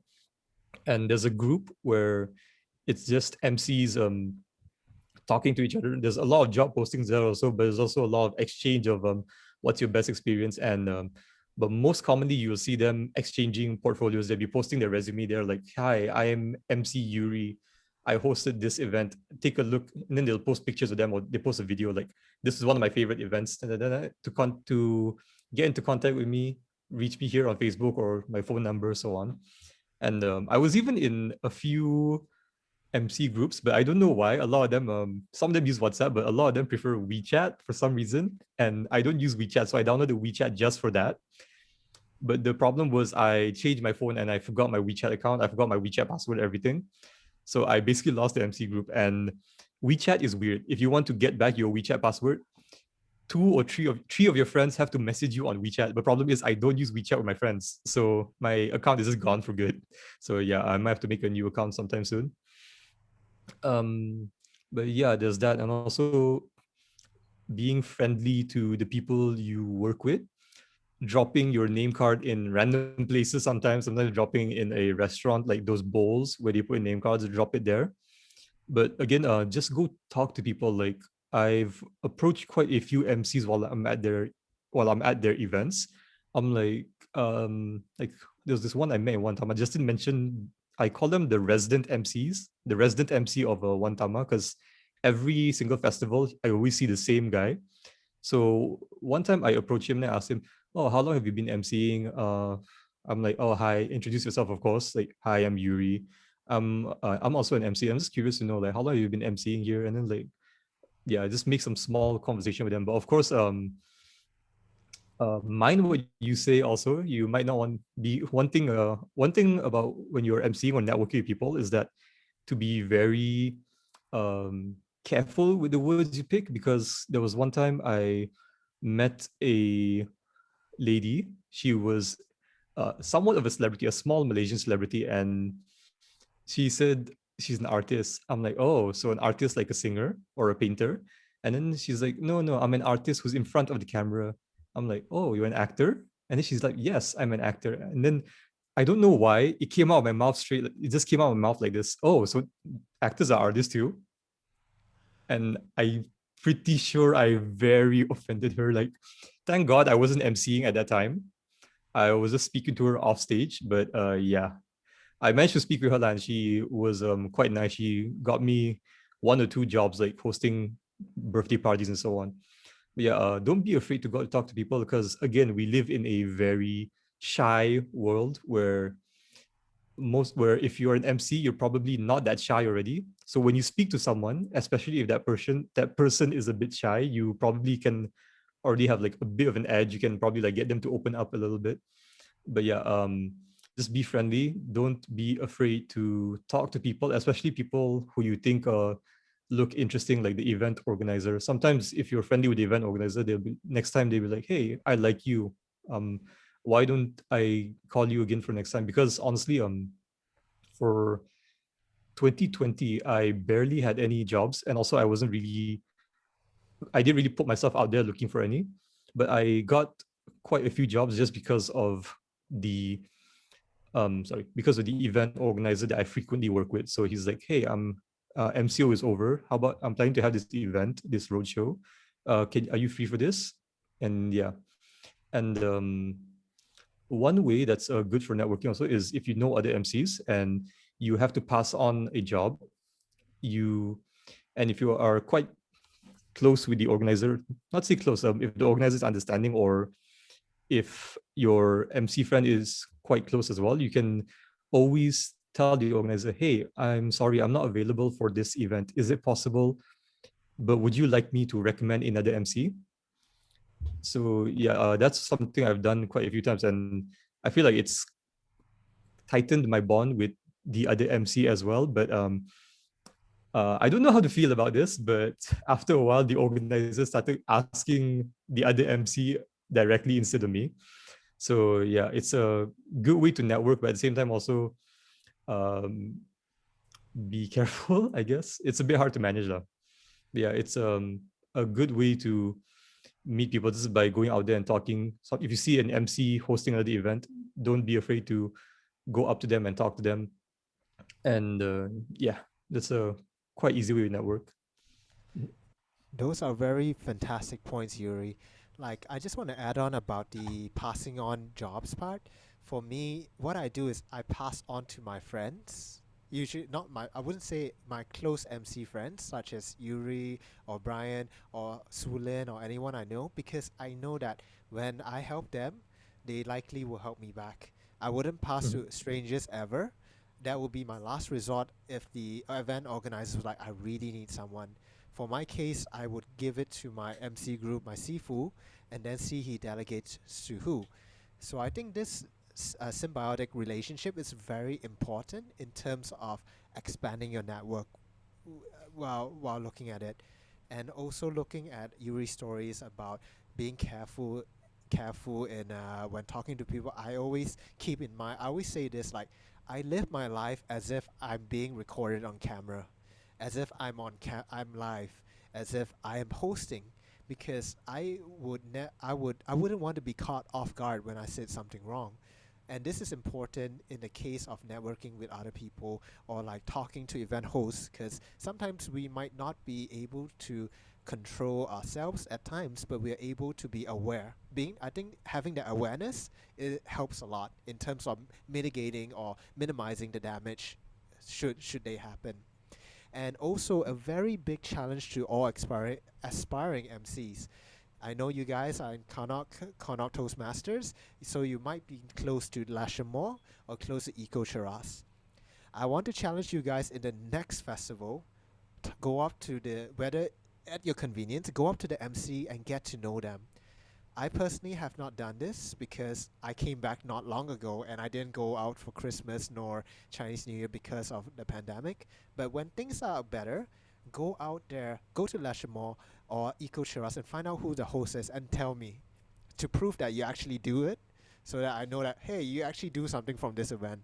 So whether you want to be an MC or not, just get to know them, and then if you're not aspiring to be an MC, maybe introduce them to Toastmasters if that is your interest. Like, hey, we have a club that is that personifies what you're doing, and I think you'll be a great contribution or a great you will learn a lot from here. Is there events and more? Justin Cole, yes, there is. I know there is because I still see the MC union groups still asking for events. So Chinese New Year, they're still asking. In case if you guys are very curious about this group, I could share. Let me quickly go on Facebook to find it. It's called the MC's Union Group, and I see jobs there. In my whole career, I've only done two jobs from there: a Nissan showroom event and a supermarket grand opening. Those are the only two jobs. Everything else is either from my Sifu or from a network for someone who calls me. So let me see. Perhaps when I find this group, I could put it in the chat. Any of you can join it. It doesn't matter who's in it or who's not in it. I believe it's a very open group. I found it. EMC Union Malaysia. So it's a group. Why I say it's important is because that it tells you not only who is how many MCs are there. Wow, there are 3.1 members. So that's a lot of competition. But I want you guys to understand like the landscape of the of the industry. For example, know how much the rates are, because the group loves to roast people who send very low payments. Like I saw there was jobs for 300 and everyone's like, good luck getting an MC, and then everyone's like, being all Wall Street bats and like unionizing against the job and saying like, you should offer something better. So it's a great, I believe it's a very good group in terms of helping people understand how much money a MC should be paid at this time and how many jobs are out there. There are many. Of course, you got to compete with all the members, but not everyone is from the same neighborhood you live in, and not everyone is available at that particular time which you are. So do check in, and I encourage you guys to join it regardless. You can say that you're looking to post for a MC post for MC position, and then just go in there and just know what the industry is. So yeah, Brian, now since you're back, I just want to ask a very quick question, how did you build your portfolio? How did you build or get jobs? Are they mostly network or any of that? Well, for the start off, when I came back to KK after my graduations, so I just happened to try out everything I could in order for me to get MC jobs. So I was in a different positions, especially when I get to meet my friend who is currently my business partner, which I just mentioned just now in my introduction sessions, which was MC Jason. So he and I not only share the same passions, but we both decided to organize our own business, okay, which is more on covering three types of things. Number one is to manage event, which we call event management. Secondly is about influential marketing, also currently known as a digital marketing. This is what we are doing right now during this season of pandemic. And number three is about the talent management. So we came up with the idea that our vision is to uplift and shine all those very talented people in Sabah to get recognized and able to build all their careers, to the fullest. So that was our goal. So we end up founded this business, okay, this business brand known as a Talent Shop Co. Currently, it is known as the Sabah Premier Search for Talents. So this is what we are doing right now. The business has been running for about 8, 9, 10, 11, almost 4 years, and soon we will be officiate this business to be a Sendirian Berhad, which hopefully it will be happening.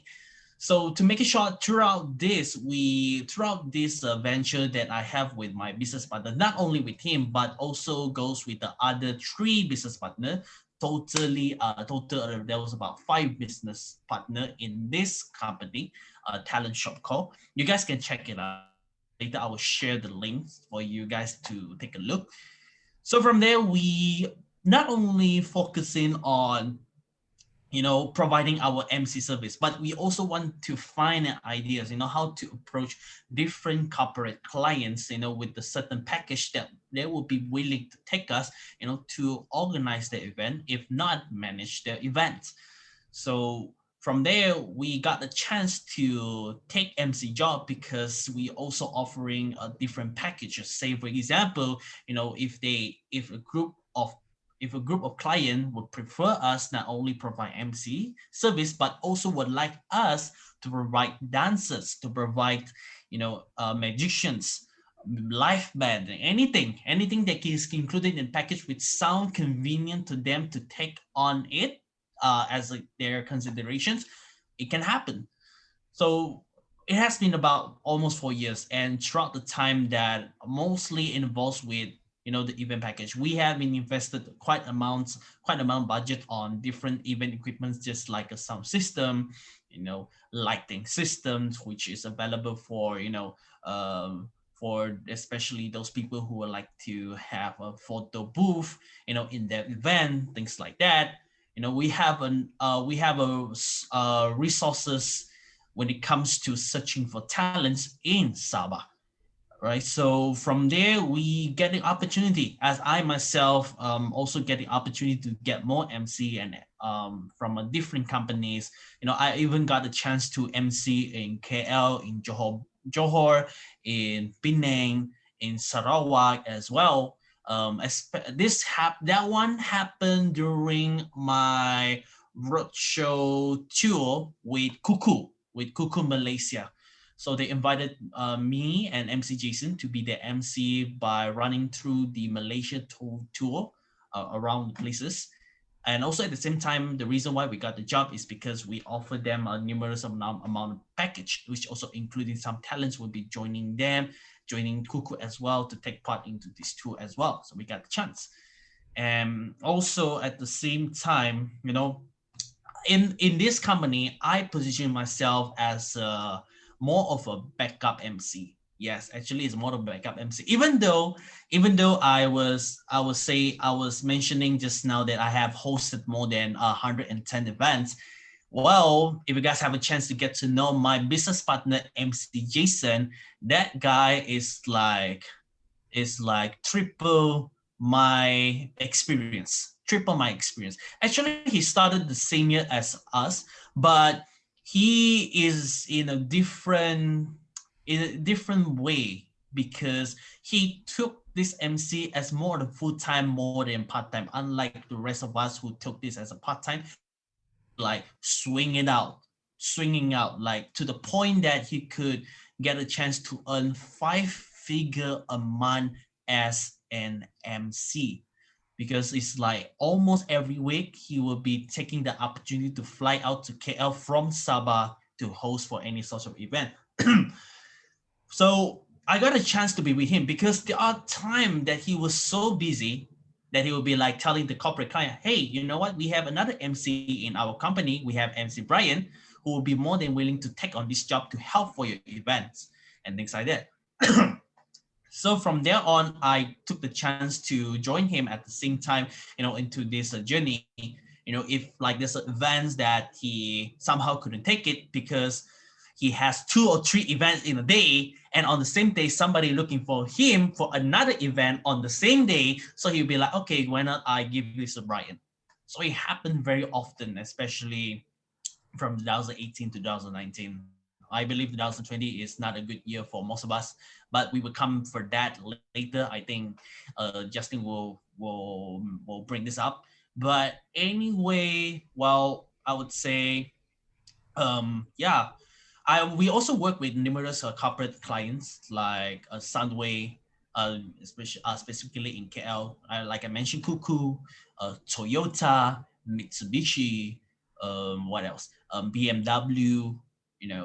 There's a lot. Like even Hupsing Company, Gamuda Land. There's a lot of companies that we have involved. Later I would share with you guys about our website, our official website, Untitled Chapter. From there, you guys can check it out. And also, since another question that was raised by Justin just now on how I build up my portfolio, it's very important to be, as an MC, it's very important to create your own portfolio, to be more visible, to be more comprehensible to the people who would like to get to learn about you more. People want to know, what sort of experience do you have? What sort of specialty you are as an MC? What type of event can you do? So for me, I created my own official website, where people will get a chance to take a look on my full portfolio, in terms of giving figures of how many events I have done, how many clientele I have worked with, what clientele I have worked with, and how many years I have been MC, and what sort of language I've been I have been using for public speaking and things like that. And with all that, it sums up, as an easier way for the people to get to learn more about me, and it's up to them whether they will be accepting my professions or not.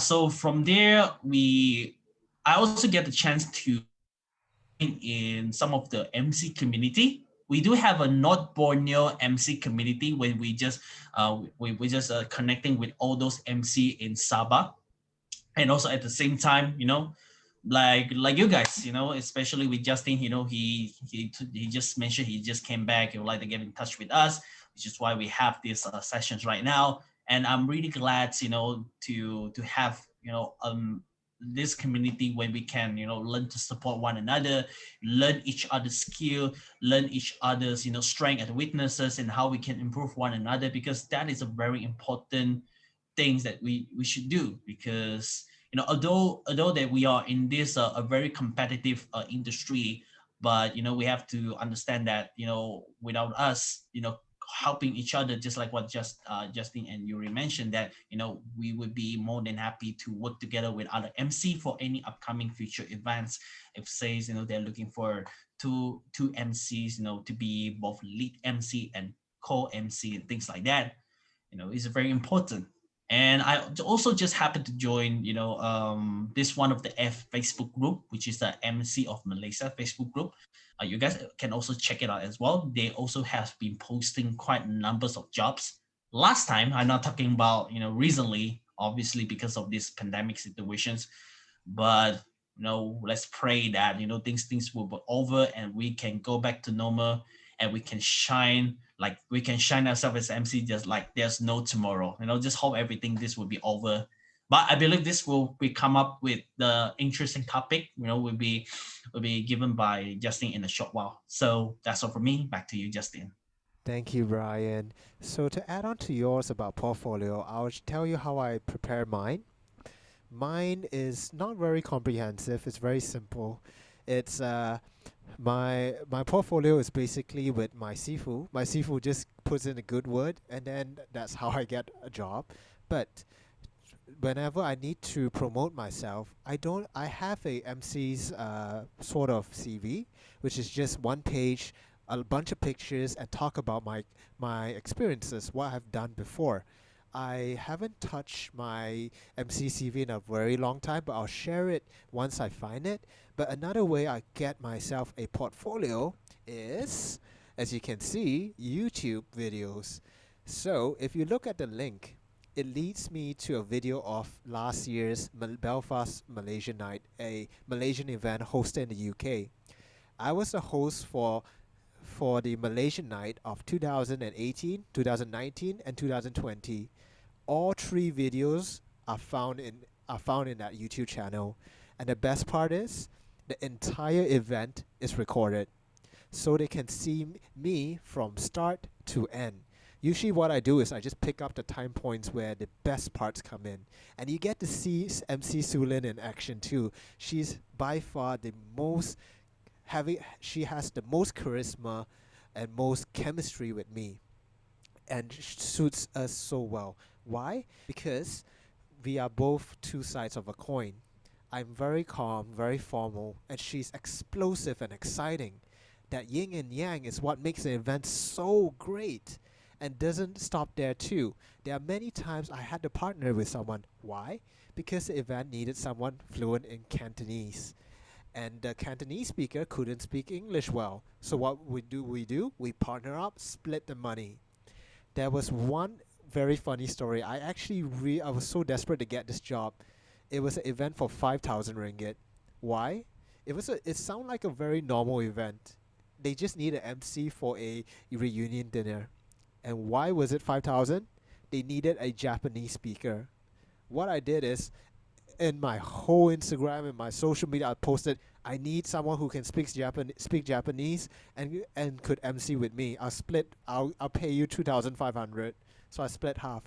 Unfortunately, I wasn't able to get the job because I can find Japanese speaker, but I can't find confident Japanese speaker who can go on stage. So this is one example of why is it so important to have a good network that people can help you and you can help them. There's so many instances where I get one of my MC's group people to partner with me because they needed a Cantonese or a Hokkien speaker. They needed someone who can speak dialects. They needed someone who can speak Malay. They needed someone who can speak English.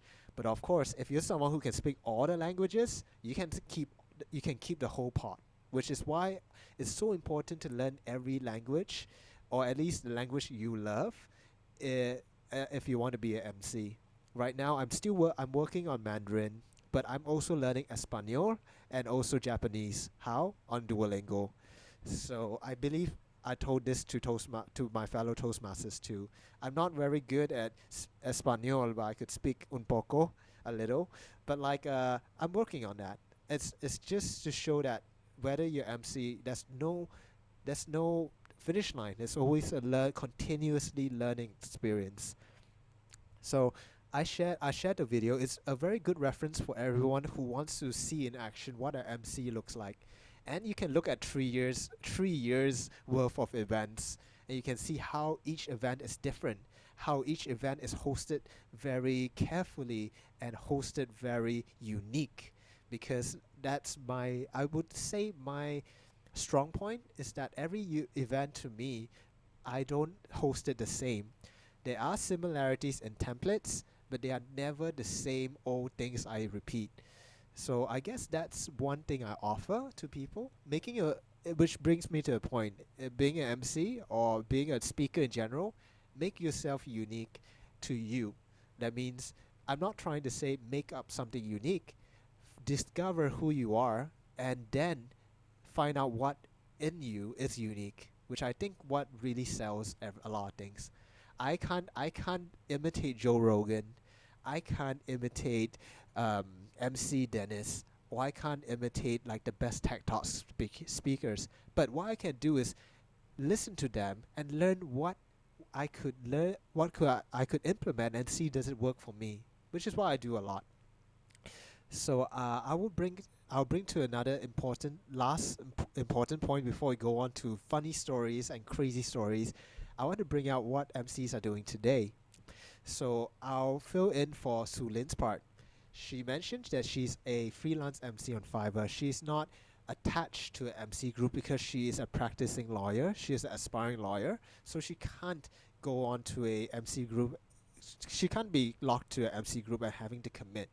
So she sold herself very well, created a online presence none other than on LinkedIn and on the MC group and also in Fiverr. You don't have to really.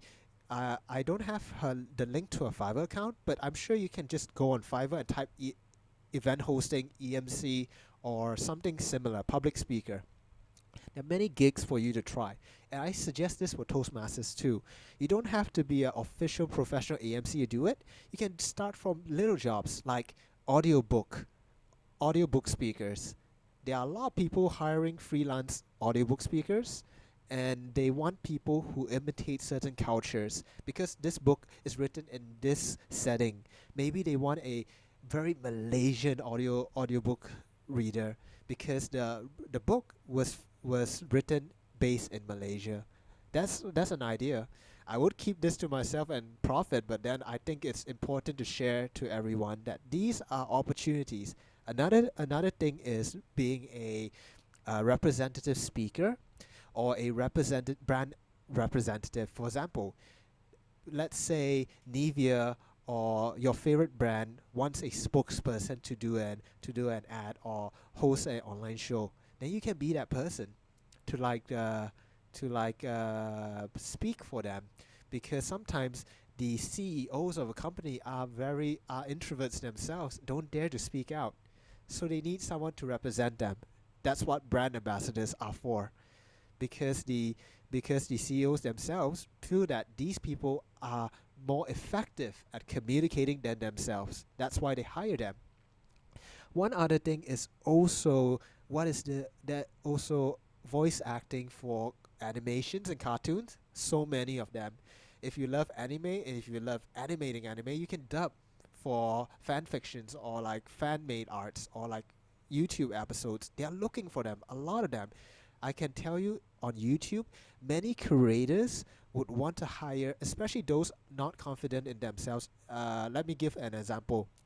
I'm sure you heard people like CPG Grey or like Minute Earth or like those documentary style ones.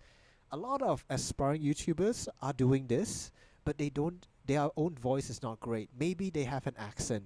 What they do is hire someone on Fiverr, pay them $10 or 50 or 100 to voice over this episode.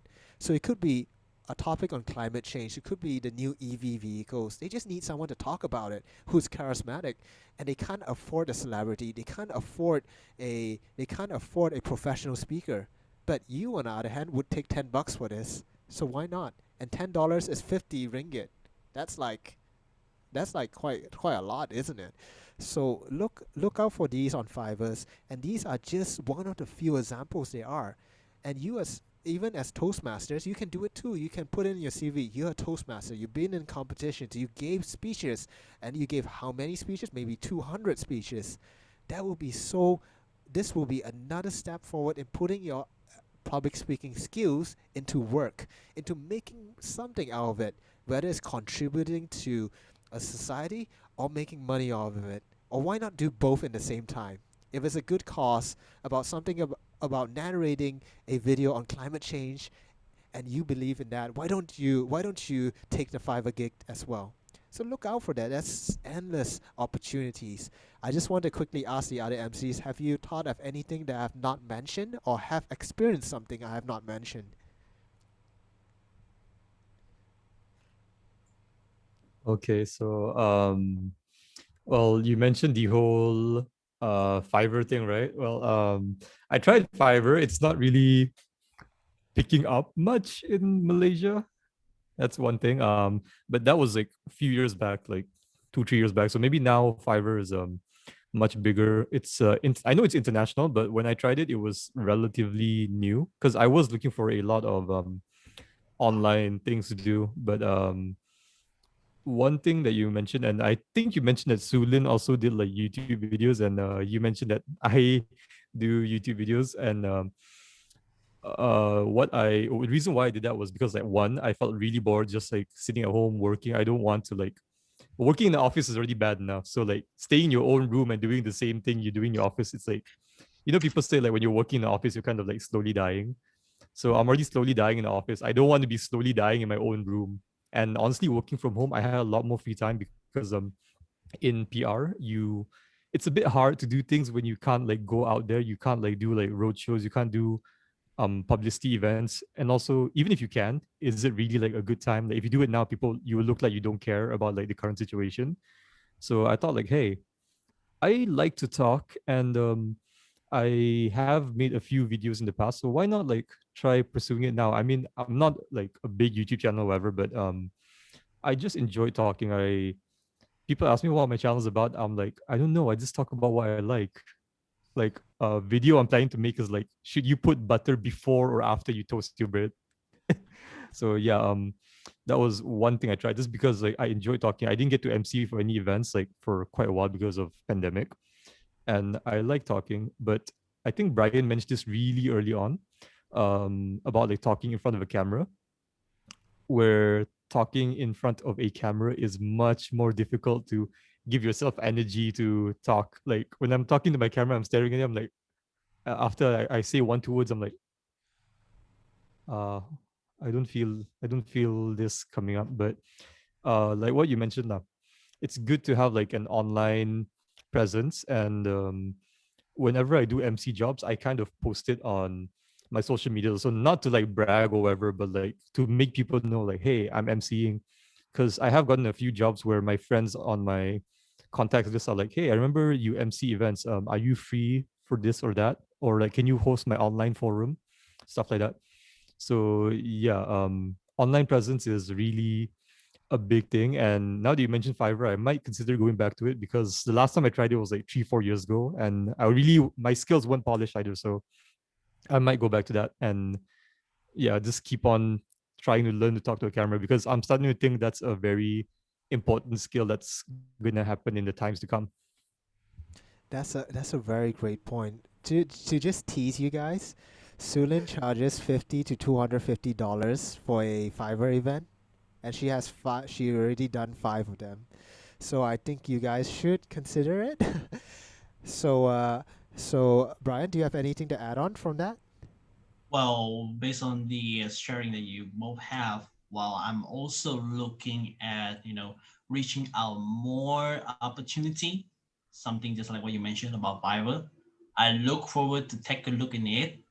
And so right now, as these current situations, I believe that MCO has given us the opportunity, especially myself as an MC, because I found a different way of earning income, with my skill of public speaking in a different way. Not only you depend on public events, you have to also have the chance to, do more of this live show. Right now, all this Facebook live show that is happening right now, this is some of the way, they could do, in order to promote their things, their product, their services. If you think about it, that Facebook live show or any live show will be a very huge thing for us as an MC. It will be permanent, something like this, because comparing to the public events, from my experience as in managing the events, with all those, quotations we're giving to them, we know that organizing public events requires such a very massive amount of budget to make, a very maximum result as what they would like to make it happen. Right now MCO is happening, so most of these corporate companies, using a different way of how to promote their products, so they're looking at the live shows. And with this live show, basically you don't need a lot of budget for that, because if you think about it, organizing public events, especially in any shopping mall, it requires you a minimum 50K ringgit. You have to think about setting up the sound system, setting up the backdrop, the flooring, these tables, those cocktails table, chairs, things like that, for to make it more pleasant for those clients, for those customers to join in and things like that. A lot of stuff it includes it in within this like more minimum 50K of budget. It could be up to 100K budget, even if you want to organize a concert, things like that. But right now, when you talk about live show, it doesn't even go up to 5K for most of the time. Sometime, you could even like some of the company, they will go like even 1K to 2K ringgit of the budget to make it happen.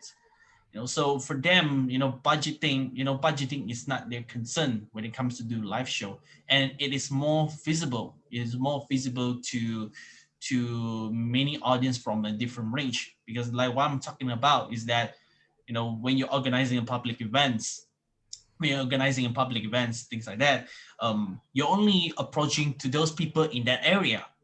You see, now in Facebook, you're approaching to let's say in the whole Selangor or in the whole Sarawak and things like that, with the audience in the social media. You have a bigger audience, more audience that you're gonna speak to them, talk to them. But like I say, challenge will be, you have to figure it out how to interact with the audience for the past 1 hour or 2 hours, things like that, depending on the platform of the corporate company itself. But once again, it will be a very huge opportunity for MC like us. I mean, even after all these pandemic things are all over, I think that live show will always be a good business opportunity for MC like us to to take really paying intentions into searching for jobs from this particular area. We have more varieties right now. There's nothing to worry, because one event for as an MC you could earn depending on the market area, because like in my place in Sabah, for most of the time we have a set of standards. We have a set of standard when it comes to setting a budget. We're setting a MC price for ourselves. For most of the beginners, they could consider to start out with 150. Yeah, that's what's happening in Sabah. 150 is could say a starting point, for you to earn it. If you're a starter, slowly you could go up and go up, depending on how do you want to articulate your value as an MC. It could go up to 500, it could go up to 800, it could go to 1,200. With adding more values, you can even go up to 5K ringgit if you're just hosting for one event. It depends. So it's up to us, how do we articulate our value, which is why we have this social media, we have this internet that is helping us to promote ourselves. How do you want to show your value to the people? What makes you different among all? So you're gonna learn in that perspective. You're not only learning how to MC, you're gonna need to know how to market yourself as an MC. That's which is why marketing strategy is also one very important factor you're gonna need to know. When you're involving internet, how do you learn about SEO? How do you learn about branding yourself? How do you learn about making sure your writing skill to explain, to describe your portfolio, we're gonna convince people to take you. All the things can come into very a very consideration. So with that being said, take this chance. I believe this will be a great chance for the MC. And in the future to come, companies realizing this, future events will becoming more reliable. So, if you guys are really looking forward to, be part of this journey, let's go it, because this will be a good chance for you guys, especially those who are very keen to take part in this journey as an MC. Try it out. You will never know that this could be your lifetime career. Back to you, Justin. Thank you, Brian. It's great that you mentioned about marketing yourself. And I would like to suggest these simple ways for Toastmasters if you like to market yourself in terms of public speaking. There are three videos that you should record yourself. First video is to focus on your voice. All you need to do, it might not be a video, it could be a voice recording. Just pick your favorite book. This one's Anne Frank. Read 1 or 2 minutes of it, and then just get the MP3 file, edit it if you need to, take out the ums and ah, or re-record it, and then have a copy of that. Second thing is to record yourself presenting. Give a sample. Just simply create a script. Ladies and gentlemen, my name is Justin Ng, and I will be your EMC for today. I'm very excited to be here, blah, blah, like that. Record 1 or 2 videos, like a mock MCing.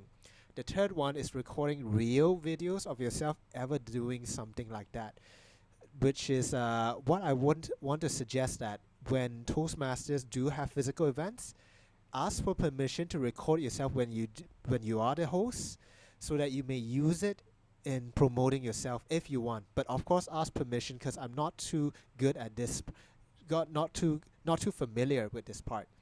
So that's my advice. Just really have in mind, these are the things that people will ask for. Do you have a video of yourself in a real event? Oh, you don't? Do you have a mock video of yourself in an event? Oh, you don't? Do you have an MP3 at least with your voice in it? Oh, you don't? Then how am I supposed to hire you? Your CV looks great, but I don't have proof that you're the real deal. So these 3 videos, these 3 sort of documents are most important above your CV. And to be honest, I never use my CV. I only use it with strangers, but most of the time I just send videos and that, hey, check out this video. So now I know people are getting tired, so I just want to have this last session to be fun. Talk about funny stories we have. So I could start first. I have three kind of cool stories, I guess.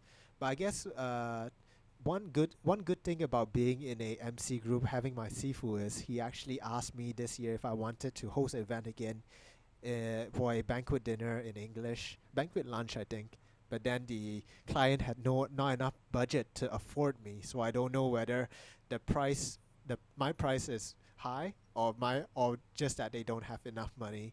But anyway, there are many funny stories around MCing, and I believe that one of them for me is when the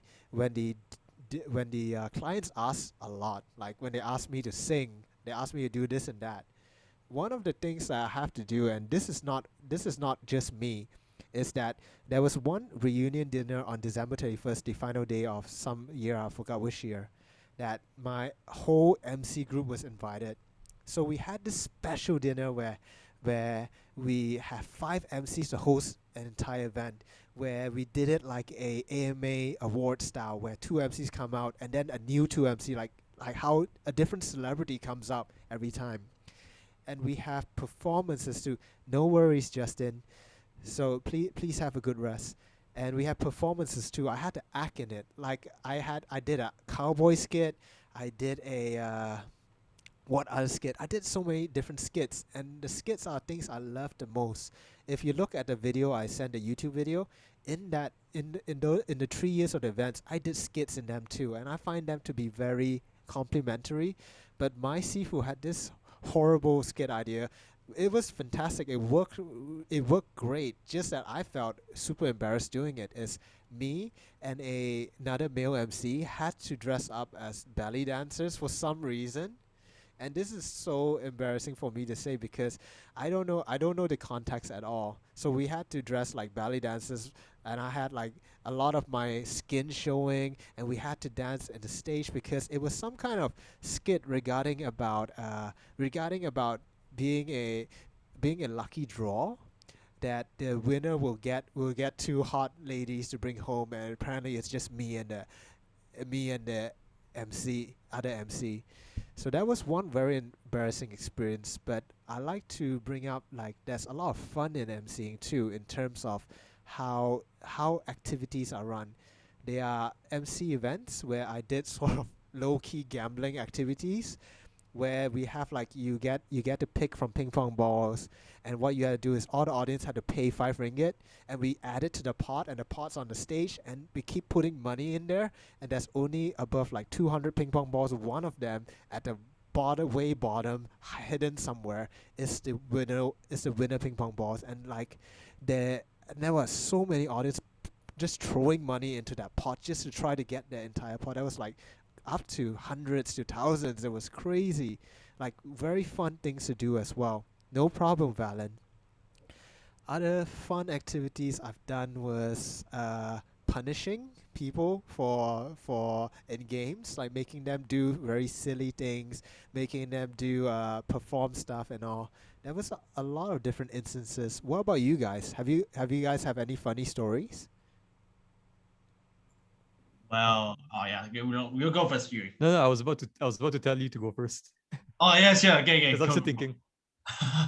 All right, my funny story as an MC, okay, throughout my journey, right? We tend to, carry out, to carry away. When you are too excited to be an MC, you're on the stage and you want to be like, hey guys, how are you all doing? Are you all excited for some great time together with me? Blah blah blah, this and that. And sometimes you're so carried away to the point that you didn't really like myself, I didn't really taking care of my voice. Because remember, be an MC, you must always prepare to bring along your water no matter what the circumstances. And here's what happened when I was hosting for this a dance event, which was being funded by the government, which has happened in my hometown, KK. So that time, because in a dance event, you have to you have to put yourself into a very hype energetic persona, because you have to really giving out the energy to the dance contestants, where they will be going out and do their dance, do their things, showing their skills, show up their flashy move and things like that. And you're gonna be like hyping them up in order for them to uplift their momentum, their movement momentum even further. You have to push themselves into beyond boundaries. You, like me as an MC, it is my responsibility to ensure they on a super exciting vibes that moment. Not only that, I also taking my responsibility to reaching out the crowds. Are you guys excited to see more things and that? And now coming from what I just demonstrating how I hyping out, right? You guys can guess what will happen if I keep that kind of voice for 3 to 4 hours, and what will happen with me without drinking water. There was one time I was like trying to presenting second place of the dancer that time, and there was a guest of honor that time as well. We'll do the chance to do the honor to present the second place winner with a reward, things like that. So I was like doing my hypest voice, in order to bring those people the feeling of who's gonna be the winner, is this the guy. So I was bringing that moment. Like with the drum, something like that. And that time, remember, I have been like voicing out like so loud for 3 hours, and my voice is almost losing. You can imagine that moment. I was like, okay guys, then the winner goes to. That moment just happened. That voice just came out. And everybody was like laughing, but not laughing in the way I embarrassing myself. It was a very funny, joking moment, and everybody didn't took it seriously because it was so funny. I was like, things like that. And then one friend of mine was like, hey, bro, you didn't drink for so long. Okay, let me hand you my water. I'll just drink it. And then the show is carry on. It was, but the fun part about this is that it wasn't really the outward moment, because I was really in my zone. Coming from me myself as a dancer, I know how the mechanism of the dance event works. So I'm making sure everything goes well as planned and things like that. It is my cup of tea when it comes to dance events. So it wasn't really that awkward. Everybody took it like, I'm sort of funny MC. So I'm glad that people took it that way. I'm also glad that people took me, as a MC who would like to give himself to the fullest until be more than willing to voice out really loud, really hyping up, really, taking care of the crowd to make sure they're really happy, really enjoying the scenery and all the scenery, the events, the environment and all that thing. It was a funny moment, which also at the same time, it is a great lesson for me to please always bring water. Remember, to make it better, lemon water. I think lemon water would be nice. If you want to add on maybe like honey lemons, not the cold water, warm honey lemons will do the work for your voice to make it better. And you can survive even if you speak for 10 hours straight, 11 hours straight, you can survive with, with that kind of water. But personally for me, I always bring warm water and it do more than good enough. So please bring water. Even if you're not MC, even you're just doing public speaking, you just have to take a full precautions because this might happen to you. Who knows? You just happen to have a sore throat. Who knows that you just happen to, have some trouble with your voice. Take care of your voice by drinking more waters. That's all from me. Back to you, Justin. All right, Brian. Thank you. And let's close this off before that. But I'd like to ask Yuri, do you have any funny stories to share? Okay, so most of my MC events are business-ish events or like professional-ish events like business forums, property forums, stuff like that. I do those more often than like the more fun events like Brian's dancing shows and all that. But there was one I did that was a casual event. It was a pageant show, uh, a pageant show thing. And normally I MC on my own because normally for business events they just prefer one MC only. But this one I had to pair up with a partner. I did not know who my partner was, never met her, never heard of her. I didn't because like I got the job 2 days before the event, and I was just like, okay, why not? I mean, I'm nearby. I live nearby the place, so why not? Turns out the partner was the daughter of the event organizer. So if you can kind of dissect what that means, it means that she's just another random teenager that has absolutely no experience MCing. So, I mean, I tried to look at it the best way. I'm like, okay, maybe I can like guide her here and there. And I'm like, oh, do you at least, did you prepare a script or anything? She's like, oh no. I'm like, okay, great.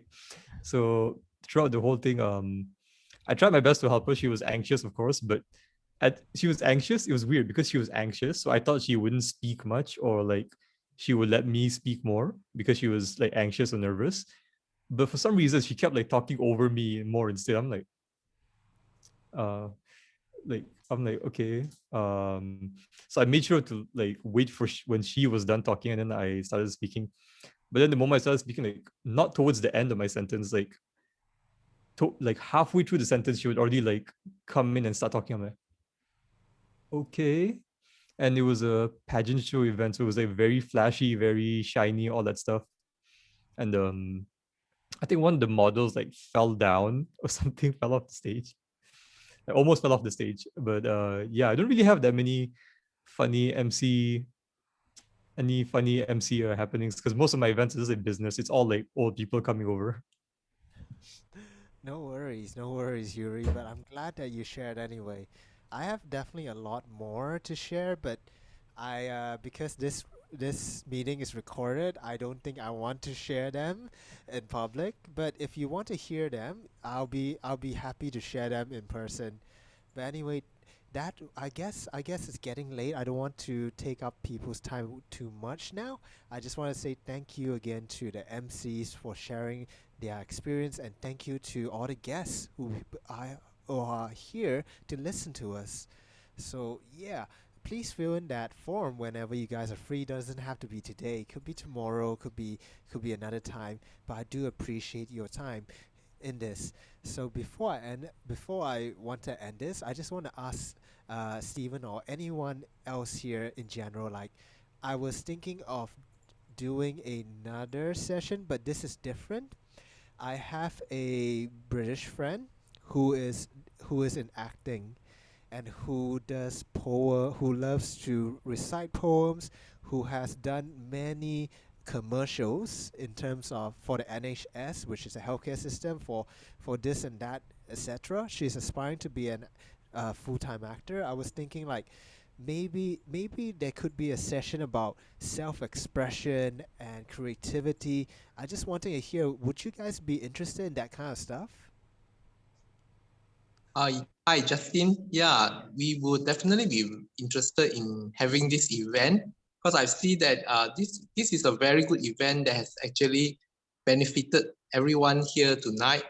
Thank you so much to you, Justin, and thank you to all the MC speakers who have come for this event and has shared with us your valuable experience. It was truly wonderful. It was really, and thank you to Justin, thank you to Yuri, thank you to Brian, thank you to Sulin, and also Valentinos, I think. Sorry, did I Yes. get it correct? The other speakers as well. Yes. So thank you very much for coming up. Valentinos. Yeah, Valentinos. And did I miss out anyone? No, you pretty much got everyone. Oh, okay. Okay, so yeah. So I'm the president of Connaught Toastmasters Club, which Justin Ng is our Toastmaster member as well in our club. So thank you for organizing this MC event. So yes, back to your question, Justin, we'll be very interested to have one event, and we want to promote this to all our members and possibly our guests as well. This is something that can benefit us. So yeah, we will be ready to host your event when the time is right. Yeah, thanks. Thank you, Stephen. No worries. I'll ask my acting friend on that. She's really lovely. She's got lots to share about self-expression, because I think that's something that not a lot of people in Malaysia or in Asia in general are aware about. It's how to express your feelings, how to express yourself, how to express in terms of to the public. So that will be something interesting in the maybe next month or the month after that. But I'll definitely invite the MCs too if they are interested and available. So yeah, just to quickly summarize what we learned today, we have gone through the origin stories of every MC. We found out that not everyone came from a mass comm background. Not everyone came from like this very fixed journey. Like I do science and STEM. How did I end up picking up a mic and wearing a tux? It's such a bizarre journey, but it's an interesting journey. And don't think that you can't be an MC just because you are doing something different. You could be in your 40s and you could still MC. There are so many stories and testimonies I can tell you. I've seen an MC at the age of 60, especially in America. There was an MC, there was a cowboy who was in his 60s who hosted a rodeo. And he was the best MC I ever seen because he was having his southern accent and everything. It was so amazing. But like the point is, like, it doesn't matter who you are. You can be an MC as long as you are passionate in it and have the proper, I would say, templates to start off and know where to start with. Advice to Toastmasters is, if you want to do these steps, I recommend doing it, which is get to know your local MC. Whenever you're walking around Leisure Mall or like Mid Valley or Pavilion, go and talk to them and say, hey, you're doing a fantastic job, because not everyone tells that to MCs. The truth is they work very hard.